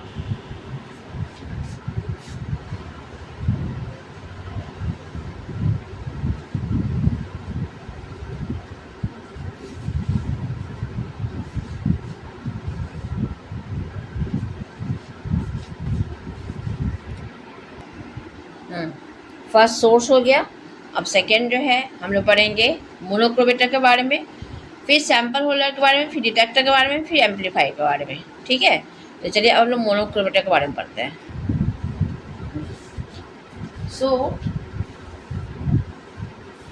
जो सेकेंड कंपोनेंट है आपका, लाइट तो पास हो गए। अब लाइट पास होने के बाद ये लाइट जो है ना वो कहाँ जाएगा आपका, वो मोनोक्रोमेटर के पास जाएगा, ठीक है। अगर ये मेरा यहाँ से लाइट निकला, यहाँ से ये लाइट निकला, अब ये जाएगा आपका जो दूसरा कंपोनेंट है उसका नाम है मोनोक्रोमेटर, वो इसके पास जाएगा। तो मोनोक्रोमेटर का क्या काम है, मेनली काम क्या है, the function of the monochromator is to break the polychromatic radiation into component wavelength और बैंड ऑफ वेवलेंथ। मतलब इसका काम ये है ना कि ये जो हम लोगों का पॉलीक्रोमेटिक रेडिएशन आ रहा है, मतलब ये रेडिएशन तो हमारा पॉलीक्रोमेटिक फॉर्म में आ रहा है, लेकिन मान लो कि अगर ये हमारा सैंपल होल्डर है, ये हमारा इंस्ट्रूमेंट है, ठीक है, और इसमें हमको सिर्फ आयरन को ही डिटेक्ट करना है, या नहीं तो सिर्फ हमको क्रोमियम 6 को ही एनालाइज करना है, ठीक। लेकिन लाइट का जो सोर्स है वो क्या है आपका, वो है आपका पॉलीक्रोमेटिक रेडिएशन वहाँ से पास हो रहा है। मतलब डिफरेंट टाइप का रेडिएशन वहाँ से, डिफरेंट वेवलेंथ के डिफरेंट टाइप के रेडिएशन वहाँ से यहाँ से लाइट के सोर्स से पास हो रहा है। लेकिन हम लोगों को इंस्ट्रूमेंट में जो है मान लो सिर्फ क्रोमियम 6 को ही फाइंड करना है, हेक्सावेलेंट क्रोमियम को ही मान लो फाइंड करना है, तो उसके लिए हम लोग को एक पर्टिकुलर वेवलेंथ का ही लाइट चाहिए। तो ये मोनोक्रोमेटर क्या करेगा ना, अगर मान तो उस इंस्ट्रूमेंट में ना आपका ये अवेलेबल होता है कि आप किस टाइप का वेवलेंथ उसमें सेट करते हो, ठीक है। सपोज मेरे केस में हम हेक्सावेलेंट क्रोमियम को ही सिर्फ हमको डिटेक्ट करना है, तो हम क्या करेंगे, उस इंस्ट्रूमेंट में एक ऑप्शन आता है कि आपको वेवलेंथ सेट करना है, तो हम लोग क्या करेंगे, उसमें वेवलेंथ जो है ना 540 नैनोमीटर, ठीक है ना, फॉर क्रोमियम 6 के लिए सेट कर दिए। अगर हम 540 नैनोमीटर क्रोमियम 6 के लिए सेट कर दिए, तो ये आपका कन्वर्ट कैसे होगा, ये कन्वर्ट करता है आपका मोनोक्रोमेटर ये, मतलब जैसे ही हम लोग क्या कर दिए, वेवलेंथ सेट किए कि हाँ हमको इसी वेवलेंथ पे काम करना है, जो पॉलीक्रोमेटिक रेडिएशन का जो सोर्स है ना उसमें से क्या होगा ना, मोनोक्रोमेटर क्या करेगा, उसको ब्रेक कर देगा, ठीक है। और उसमें से मान लो कि ये डिफरेंट लाइट का सोर्स हमारा जा रहा है, ठीक है, जिसका सबका अलग अलग वेवलेंथ होगा, देखिए ये हो गया मोनोक्रोमेटर। मोनोक्रोमेटर जब जैसे हम लोग यहाँ पे फिक्स कर दिया आपका 540 नैनोमीटर वेवलेंथ, अब इससे सिर्फ आपका 540 नैनोमीटर वेवलेंथ ही जो है उसे वही क्रॉस करेगा, सब नहीं जाएगा आपका। ठीक है, तो मोनोक्रोमेटर का मेन काम क्या है? The function of the monochromator is to break the polychromatic radiation. ये पॉलीक्रोमेटिक रेडिएशन जो है आपका इसको ब्रेक करता है किसमें? आपका इनटू कंपोनेंट वेवलेंथ में। ठीक है, डिफरेंट कंपोनेंट वेवलेंथ में इसको तोड़ता है या बैंड ऑफ द वेवलेंथ होता है। ठीक है, अब इसके बाद क्या हो गया? अब यहाँ से जब हमारा एक कंपोनेंट वेवलेंथ निकल गया, तो अब ये वेवलेंथ कहाँ जाएगा? मतलब ये लाइट का जो सोर्स है आपका, ये बैंड जो है आपका, ये अब कहाँ जाएगा? ये जाएगा आपका सैंपल होल्डर के पास। सैंपल होल्डर मतलब क्या हो गया? आगे हम लोग इस इंस्ट्रूमेंट में किसी सैंपल को एनालाइज कर रहे हैं, तो सैंपल एनालाइज अगर कर रहे हैं तो इसको हम लोग किसी न किसी सैंपल होल्डर में इसको रखना होगा। यही हो गया सैंपल होल्डर। अगर मान लो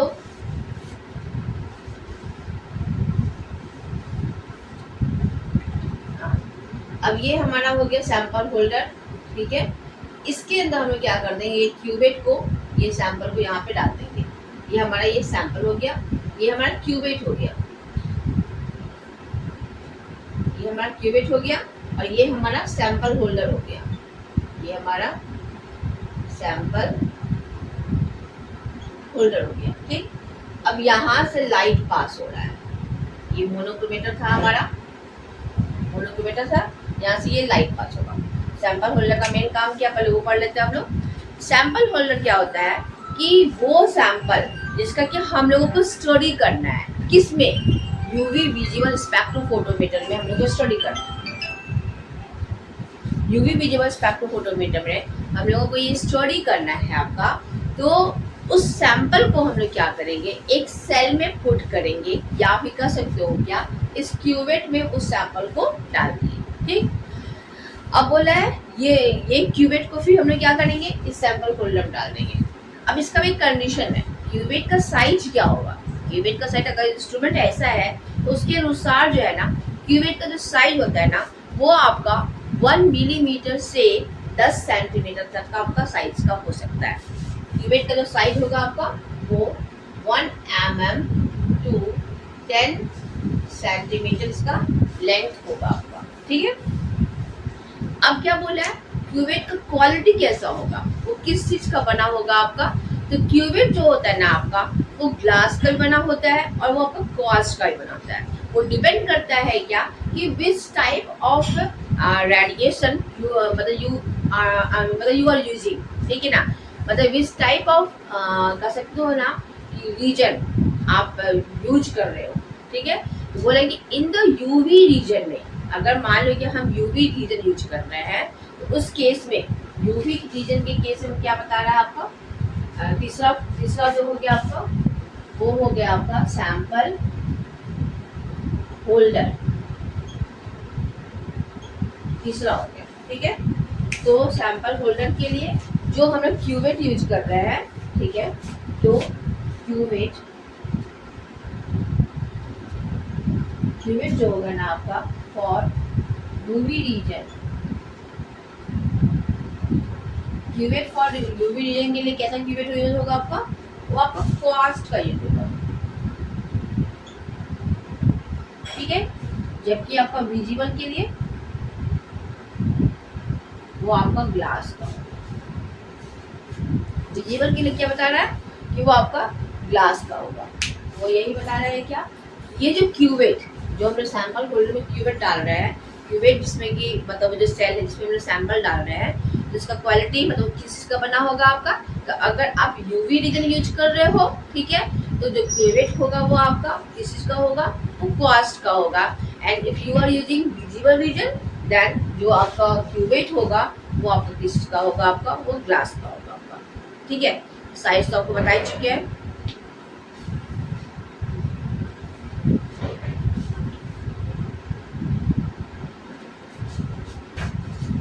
Now the third component is the detector. Third component क्या हो गया इसका? डिटेक्टर।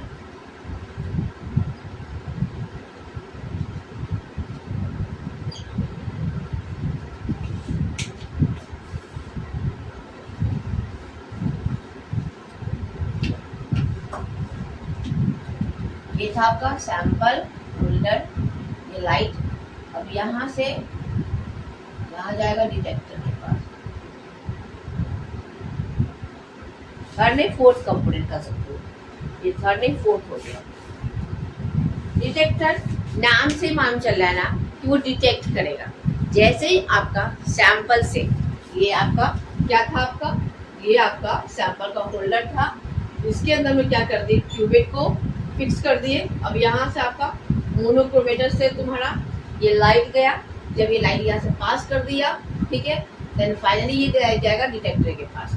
कल ही हम आपको बताएं, जब वो लाइट पास हो रहा है, आपका कोई भी लाइट, यूवी लाइट पास हो रहा है, चाहे वो विजिबल लाइट पास हो रहा है, तो ये जो आपका क्यूबिट में सैंपल है उसके अंदर क्या प्रेजेंट है, आपका सैंपल मतलब या तो वो मॉलिक्यूल्स प्रेजेंट है, कोई कंपाउंड, ऑर्गेनिक कंपाउंड प्रेजेंट है, या कुछ भी कंपाउंड प्रेजेंट है, मतलब उसके अंदर एटम प्रेजेंट है और आपका मॉलिक्यूल्स प्रेजेंट है। तो जैसे ही हम लोग क्या करते हैं, इस सैंपल से हम लोग यूवी रेडिएशन को क्रॉस करवा रहे हैं, तो वो सैंपल क्या कर रहा है, उसमें जो एटम था आपका या इलेक्ट्रॉन्स था, उसको हम लोग एक्स्ट्रा मतलब यूवी रेडिएशन प्रोवाइड कर रहे हैं, या हम लोग मान लो विजिबल रेडिएशन प्रोवाइड कर रहे हैं, लाइट का सोर्स है जो, वो तो क्या है, वो एक एनर्जी ही तो है ना।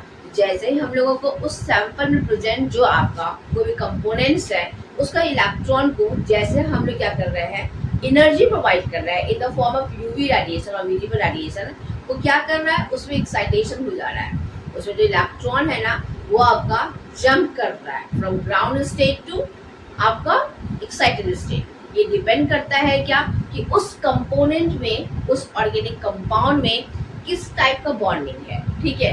अगर हम लोग मान लो एसीटोन का बात कर रहे हैं, तो एसीटोन में आपका सिग्मा बॉन्ड भी है और पाई बॉन्ड भी है, तो इसमें जो आपका इलेक्ट्रॉनिक एक्साइटेशन होगा वो आपका सिग्मा से सिग्मा स्टार भी होगा।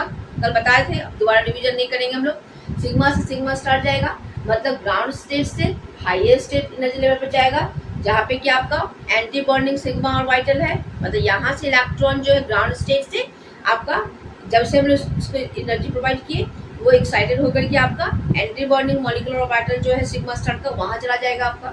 अगर पाई है तो पाई बॉन्ड बन रहा है, तो पाई वाले ऑर्बिटल में जो इलेक्ट्रॉन है उसको भी एनर्जी जब हम लोग प्रोवाइड कर रहे हैं, वो भी एक्साइटेड होकर के आपका हाइयर एनर्जी स्टेट में चला गया, पाई स्टार एंटी बॉन्डिंग ऑर्बिटल में चला गया, ठीक है। तो क्या हो रहा है, इलेक्ट्रॉनिक ट्रांजिशन की वजह से उसमें बहुत सारा चेंजिंग आ रहा है, ठीक। अब क्या बोल रहा है कि ये जो रेडिएशन जब हम इससे पास करवा रहे हैं, तो जो इसके अंदर कंपोनेंट, सैंपल में जो कंपोनेंट प्रेजेंट है, वो क्या करेगा, एक पर्टिकुलर वेवलेंथ को वो एब्जॉर्ब करना है, ठीक।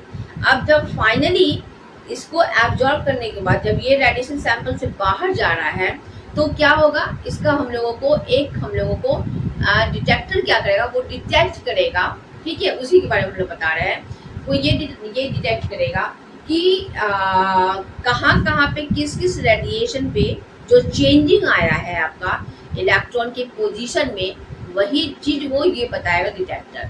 तो डिटेक्टर क्या बोलता है, after the light pass through the sample, जब इस सैंपल से लाइट जब पास हो जाता है, तो जो ट्रांसमिटेड लाइट होता है, मतलब ये जो हो गया आपका transmitted light, IT, transmitted light, ठीक है, has to be detected and measure. अब ये जो ट्रांसमिटेड लाइट है ना, ये वाला, इसी को ही डिटेक्टर क्या करेगा, डिटेक्ट करेगा, इसको मेजर करेगा, ठीक। तो ये जो डिटेक्टर है, इसके पास जो ट्रांसमिटेड लाइट है वो किस फॉर्म में जा रहा है, वो आपका एनर्जी के फॉर्म में जा रहा है, मतलब वो रेडिएशन के फॉर्म में जा रहा है। लेकिन डिटेक्टर में क्या है, आपका एक कंप्यूटर है या फिर कुछ सॉफ्टवेयर है, जो भी है आपका।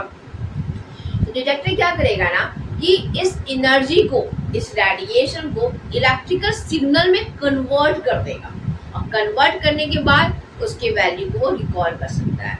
क्या बोला, देखिए पढ़ते हैं, this detector take the energy from the light. मान लो कि ये हमारा डिटेक्टर है, ये अभी ये जो लाइट है वो किस फॉर्म में है, ये आपका रेडिएशन की फॉर्म में है, ठीक है। डिटेक्टर क्या करेगा, रेडिएशन को कन्वर्ट कर देगा इलेक्ट्रिकल सिग्नल में, इलेक्ट्रिकल सिग्नल में कन्वर्ट कर देगा, और इलेक्ट्रिकल सिग्नल में कन्वर्ट करने के बाद डिटेक्टर क्या करेगा, उसको वो रिकॉर्ड कर देगा आपका, ठीक है। तो this detector work on the principle of photo electric effect आप लोग जानते ही होंगे, अगर नहीं जानते हो तो फोटो इलेक्ट्रिक इफेक्ट क्या है आप पूछना, तो मैं नेक्स्ट क्लास में बताऊंगी, ठीक है। अब बोला है क्या कि किस टाइप का डिटेक्टर जो होता है स्पेक्ट्रोफोटोमीटर में यूज होता है आपका, तो commonly use detectors are photo cell, ये एक डिटेक्टर है आपका। उसके बाद क्या बता रहा है, photo tubes, photo cell, photo tubes, photo tubes, ठीक है। और क्या है आपका, फोटो मल्टीप्लायर ट्यूब्स, ये सब डिटेक्टर आपका यूज होता है। एंड फाइनली जब डिटेक्टर से आपका वो डिटेक्ट कर लिया सिग्नल को, तो अब ये सिग्नल तो डिटेक्ट कर लिया, लेकिन हम लोग तो उसके सिग्नल को नहीं पढ़ सकते हैं, उसके इलेक्ट्रिकल सिग्नल को नहीं पढ़ सकते हैं, हम लोग को तो रीडिंग चाहिए। तो फाइनली आपका काम आता है, अब काम आता है आपका एम्पलीफायर का, अब काम आता है आपका एम्पलीफायर का।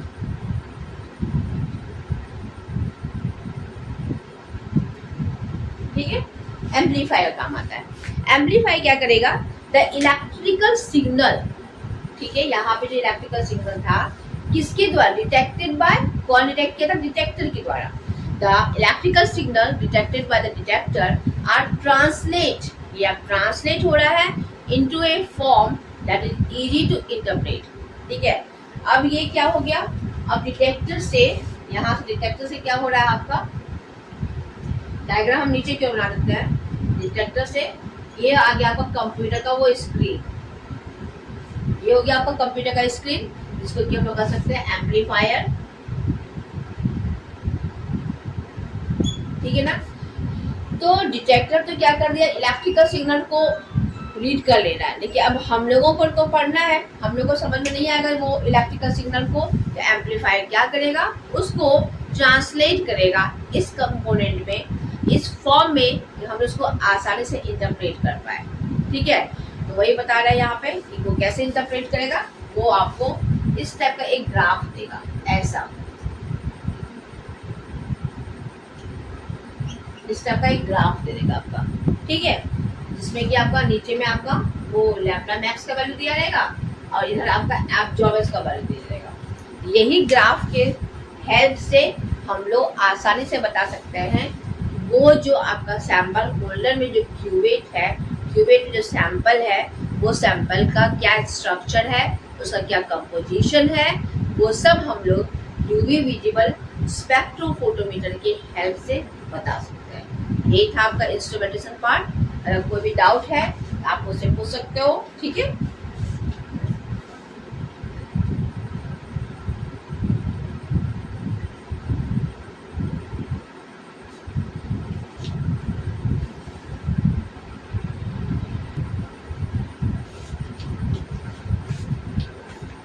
अब हम लोग पढ़ेंगे एब्जॉर्प्शन लॉ, या कह सकते हो आपका लॉ ऑफ एब्जॉर्प्शन। मतलब ये हो गया, ये हमारा सैंपल है, इस सैंपल से जब हम लोग लाइट को पास करवाते हैं तो ये लाइट क्या करता है, ये सैंपल क्या करता है, इस लाइट को एब्जॉर्ब करता है। तो ये एब्जॉर्ब जो करता है उसका क्या रूल है, इसके लिए हम लोग उसमें क्या होता है आपका, क्यों एब्जॉर्ब करता है, ये कंपोजिशन या स्ट्रक्चर जो है वो मतलब कैसे पता चल जाता है, इसका एब्जॉर्बेंस क्या होता है, इसको कैसे निकालते हैं, ट्रांसमिटेंस क्या होता है, ये सब के बारे में पढ़ेंगे। तो ये एक्चुअली लॉ ऑफ एब्जॉर्प्शन जो है आपका, दो साइंटिस्ट या फिजिसिस्ट कर सकते हो आपका, पियर्स एंड लैम्बर्ट्स ने इनके बारे में कुछ बताया था कि क्या होता है, उसके बारे में हम लोग डिस्कस करेंगे। तो पहले पढ़ लेते हैं हम लोग लॉ ऑफ एब्जॉर्प्शन। ये क्या होता है, कहता है ये है क्या, the fraction of the photon absorbed by the molecules। ये आपका जो रेडिएशन जा रहा है, इलेक्ट्रोमैग्नेटिक रेडिएशन जा रहा है, आपको बताए थे क्या, इलेक्ट्रोमैग्नेटिक रेडिएशन की जो फॉर्म ऑफ एनर्जी, ठीक है।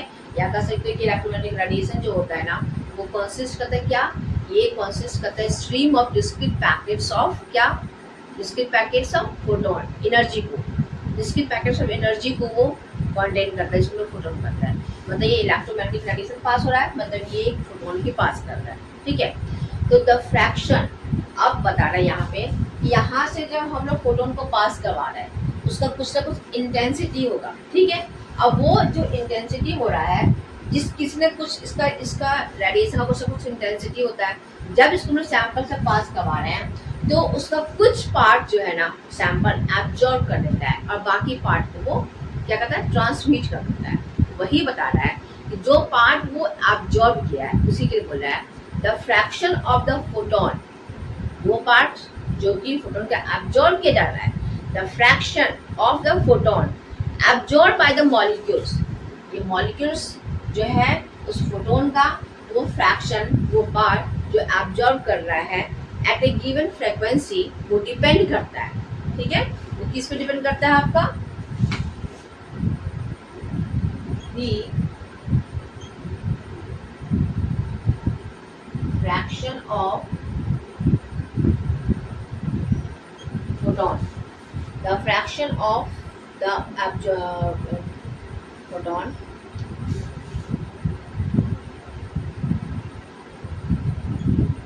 absorbed by the molecule, absorbed by the molecules at a given frequency at a given frequency depends upon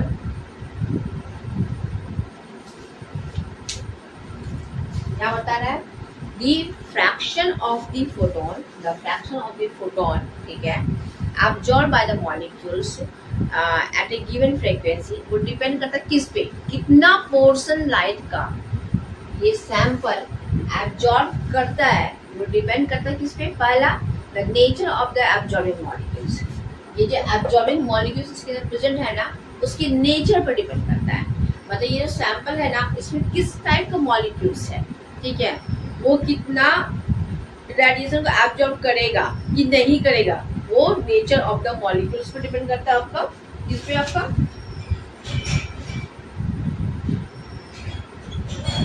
nature of the molecules, इस पे डिपेंड करेगा। दूसरा बोल रहा है किस पे डिपेंड करेगा आपका, the concentration of the molecules, अब इसके अंदर जो मॉलिक्यूल्स है ना उसके कंसंट्रेशन पे भी डिपेंड करता है, उसके कंसंट्रेशन पे भी डिपेंड करता है, मतलब ये बोल रहा है क्या कि higher the molar concentration higher is the absorption of photon, मतलब ये बोल रहा है कि ये सैंपल में जो भी आपका मॉलिक्यूल्स है, सॉरी ये सैंपल होल्डर में क्यूबेट में जो सैंपल है आपका, तो बता रहा है कि वो कितना लाइट को एब्जॉर्ब करेगा, वो डिपेंड करता है पहला कि वो सैंपल में मॉलिक्यूल्स कैसे है उसके ऊपर डिपेंड करता है, उसका नेचर क्या है उसके ऊपर डिपेंड करता है। दूसरा क्या करता है कि वो सैंपल का कंसंट्रेशन क्या है, अगर कंसंट्रेशन हाई है, ठीक है, मतलब बहुत ज़्यादा मोर कंसंट्रेटेड है तो वो मोर लाइट को एब्जॉर्ब करेगा, ठीक है, the concentration of the molecule पे डिपेंड करता है। दूसरा क्या बोला है, डिपेंड करता है आपका द कंसंट्रेशन ऑफ किस पे, कंसंट्रेशन ऑफ द मॉलिक्यूल पे डिपेंड करता है, मतलब ये बोल रहा है क्या कि अगर कंसंट्रेशन ऑफ द सैंपल अगर आपका हाई है, ठीक है, तो क्या बोल रहा है आपका higher is the absorption of photon, तो फोटोन जो है ना एब्जॉर्प्शन जो होगा ना आपका इसमें एब्जॉर्प्शन ऑफ लाइट जो होगा आपका इस केस में आपका हाई होगा, जितना मोर कॉन्क रहेगा कंसंट्रेटेड रहेगा उतना ही अधिक एब्जॉर्प्शन का लाइट का एब्जॉर्प्शन आपका होगा, ठीक है। तीसरा डिपेंड करता है क्या, the length of the path of the radiation, दूसरा करता है आपका लेंथ ऑफ द क्यूबेट, इसकी लेंथ पे क्यूबेट की लेंथ पे डिपेंड करता है, मतलब ये बोलता है the length of the path of the radiation through the substance और कह सकते हो और the thickness of the absorbing medium, ये जो एब्जॉर्बिंग मीडियम है ना उसकी थिकनेस पे या फिर कह सकते हो कि ये क्यूबेट के लेंथ पे डिपेंड करता है, जितना अधिक लंबा रहेगा, ठीक है, उतना अधिक देर तक ये इंसिडेंट लाइट, ये जो लाइट है ना वो उसके अंदर रहेगा ना आपका। वही बता रहा है क्या कि अगर ये पाथ लेंथ, ये क्यूबिट का जो लेंथ है आपका जिसमें सैंपल है हमारा, अगर ये लंबा हुआ, ठीक है, लार्जर द पाथ लेंथ, ठीक है, लार्जर इज द, अगर जितना बड़ा रहेगा उतना ही अधिक आपका मॉलिक्यूल्स उसके अंदर प्रेजेंट रहेगा, ठीक है, उसको एब्जॉर्ब करने के लिए।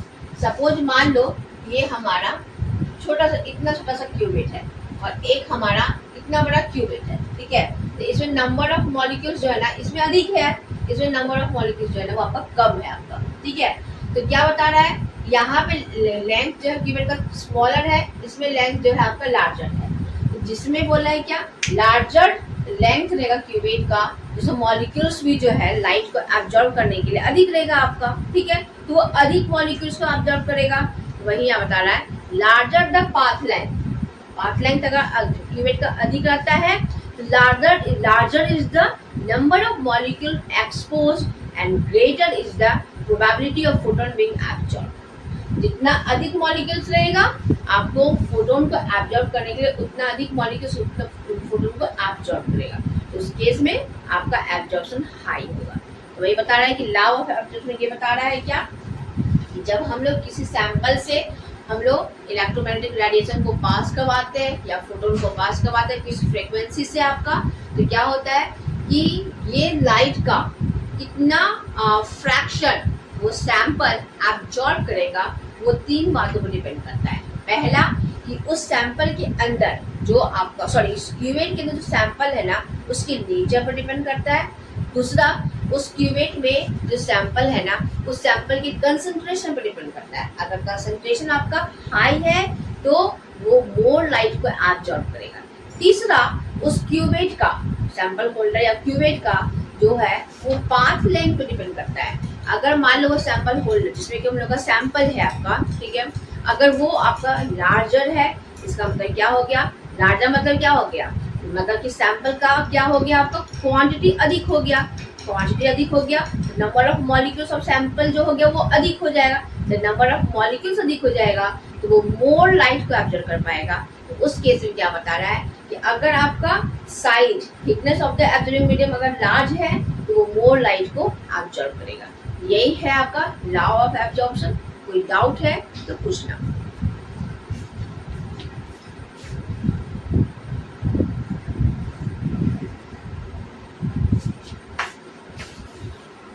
सो नेक्स्ट टॉपिक है आपका Beer's law and Lambert's law. क्या है बीयर्स लॉ? ये कहता है आपका the amount of light, the amount of light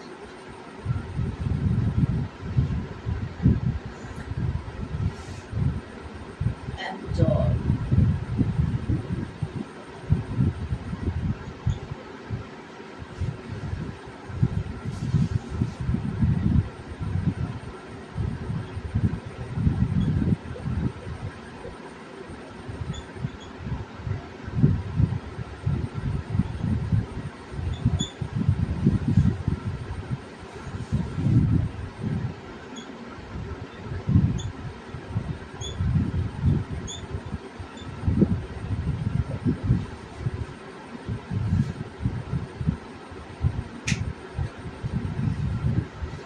bears law क्या कहता है बाद में पढ़ेंगे। ये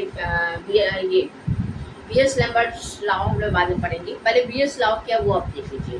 बीयर्स लॉ ये कहता है क्या, द अमाउंट ऑफ लाइट, ठीक है, absorb by material is proportional to the concentration. मतलब क्या हो गया, मतलब ये हुआ, समझो ये हमारा सैंपल है, ठीक है, यहाँ से हम रेडिएशन पास करवाए, ठीक, IA ये हो गया आपका I0, ये हो गया IT और IA आपका एब्जॉर्ब हो गया आपका, ठीक है। तो ये बोला कि ये जो लाइट है, ये लाइट जब हम लोग इस सैंपल से क्रॉस करवा रहे हैं, पास करवा रहे हैं, तो ये लाइट का कुछ पोर्शन जो है ना ये आपका सैंपल जो है ना वो एब्जॉर्ब कर लेगा, जो कि अभी हम एब्जॉर्प्शन लॉ बताए।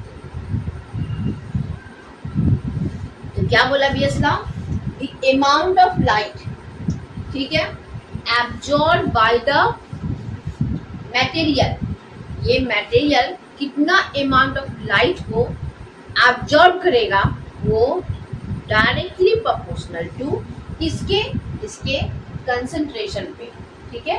ये जो आपका आई नॉट जो है ना, वो directly proportional to concentration of the material depend करता है। मतलब जैसे अभी जस्ट हम बताए थे, मतलब ये कि अगर उस कंसंट्रेशन का या बता मटेरियल का कंसंट्रेशन हाई है तो अमाउंट ऑफ लाइट जो है ना वो अधिक एब्जॉर्ब होगा। अगर मटेरियल का कंसंट्रेशन कम है, ठीक है, तो लाइट का एब्जॉर्प्शन जो होगा आपका कम होगा। यही हो गया bears law.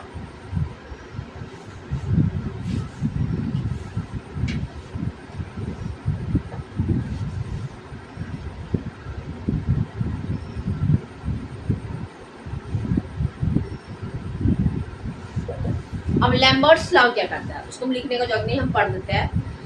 The amount of light absorb is proportional to the thickness of the absorbing material, जो भी हम बताए थे, and is independent of the intensity of the incident light.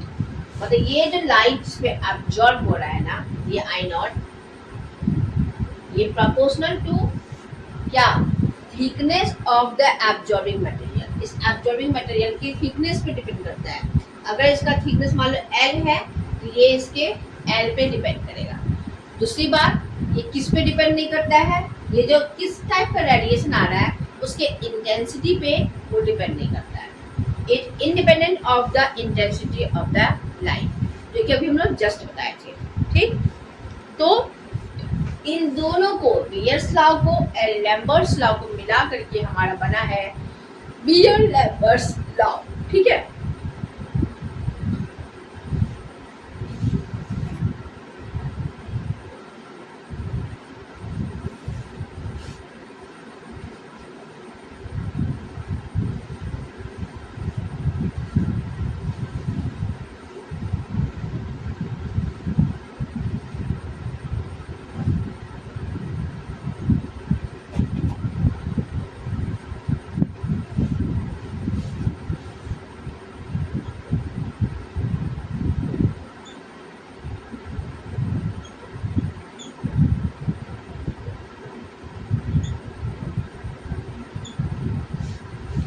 मेरे ख्याल से बीयर लैम्बर्ट्स लॉ आप लोग का बिल्कुल क्लियर हो गया होगा।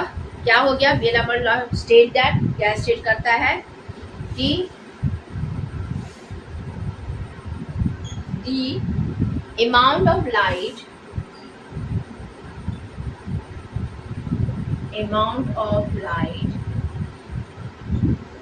amount of light absorbed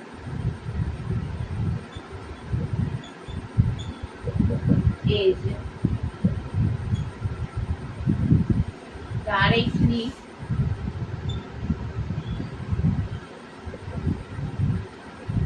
directly proportional to the concentration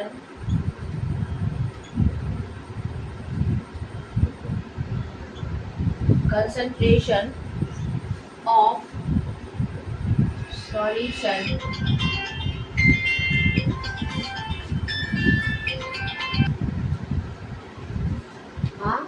proportional to the concentration of the solution, and दूसरा क्या किस पे डिपेंड करता है आपका, and to the thickness of the absorbing material, ठीक है।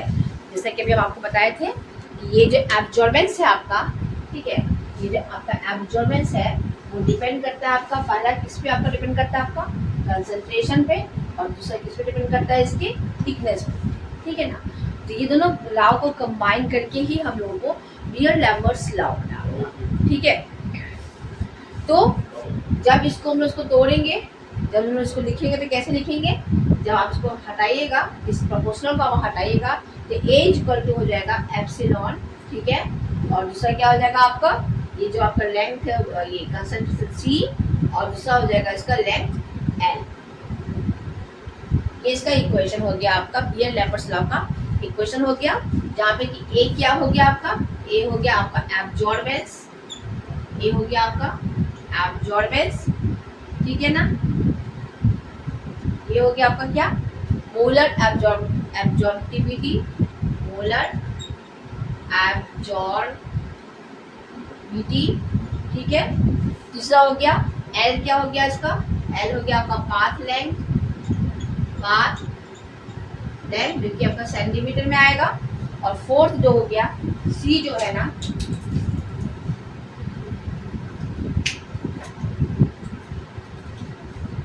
सी जो है ना आपका वो हो जाएगा कंसंट्रेशन। सी क्या हो जाएगा आपका, concentration of the compound, concentration of compound in किसमें आपका, मोल पर लीटर में। ये क्लियर हो गया। क्या बताया था आपको, वो जो आपका लाइट जो आपका उससे सॉल्यूशन से पास होता है तो उस लाइट का कितना अमाउंट वो एब्जॉर्ब करेगा। तो ये एब्जॉर्बेंस जो होता है ना वो डिपेंड करता है आपका कंसंट्रेशन पे सॉल्यूशन के, उसके पाथ लेंथ पे। जब इस प्रोपोर्शनलिटी कांस्टेंट को जब प्रोपोर्शनल को जब हम हटाएंगे हमारा, तो आपका इसमें आएगा एप्सिलॉन और Cn, ठीक है। इसका एब्जॉर्बेंस ए क्या हो गया, एब्जॉर्बेंस हो गया, एप्सिलॉन क्या हो गया, एक कांस्टेंट हो गया आपका, सी क्या हो गया, कंसंट्रेशन ऑफ द सॉल्यूशन हो गया आपका, एल लेंथ हो गया आपका, एल क्या हो गया, पाथ लेंथ हो गया। यही हो गया आपका बीयर-लैम्बर्ट्स लॉ।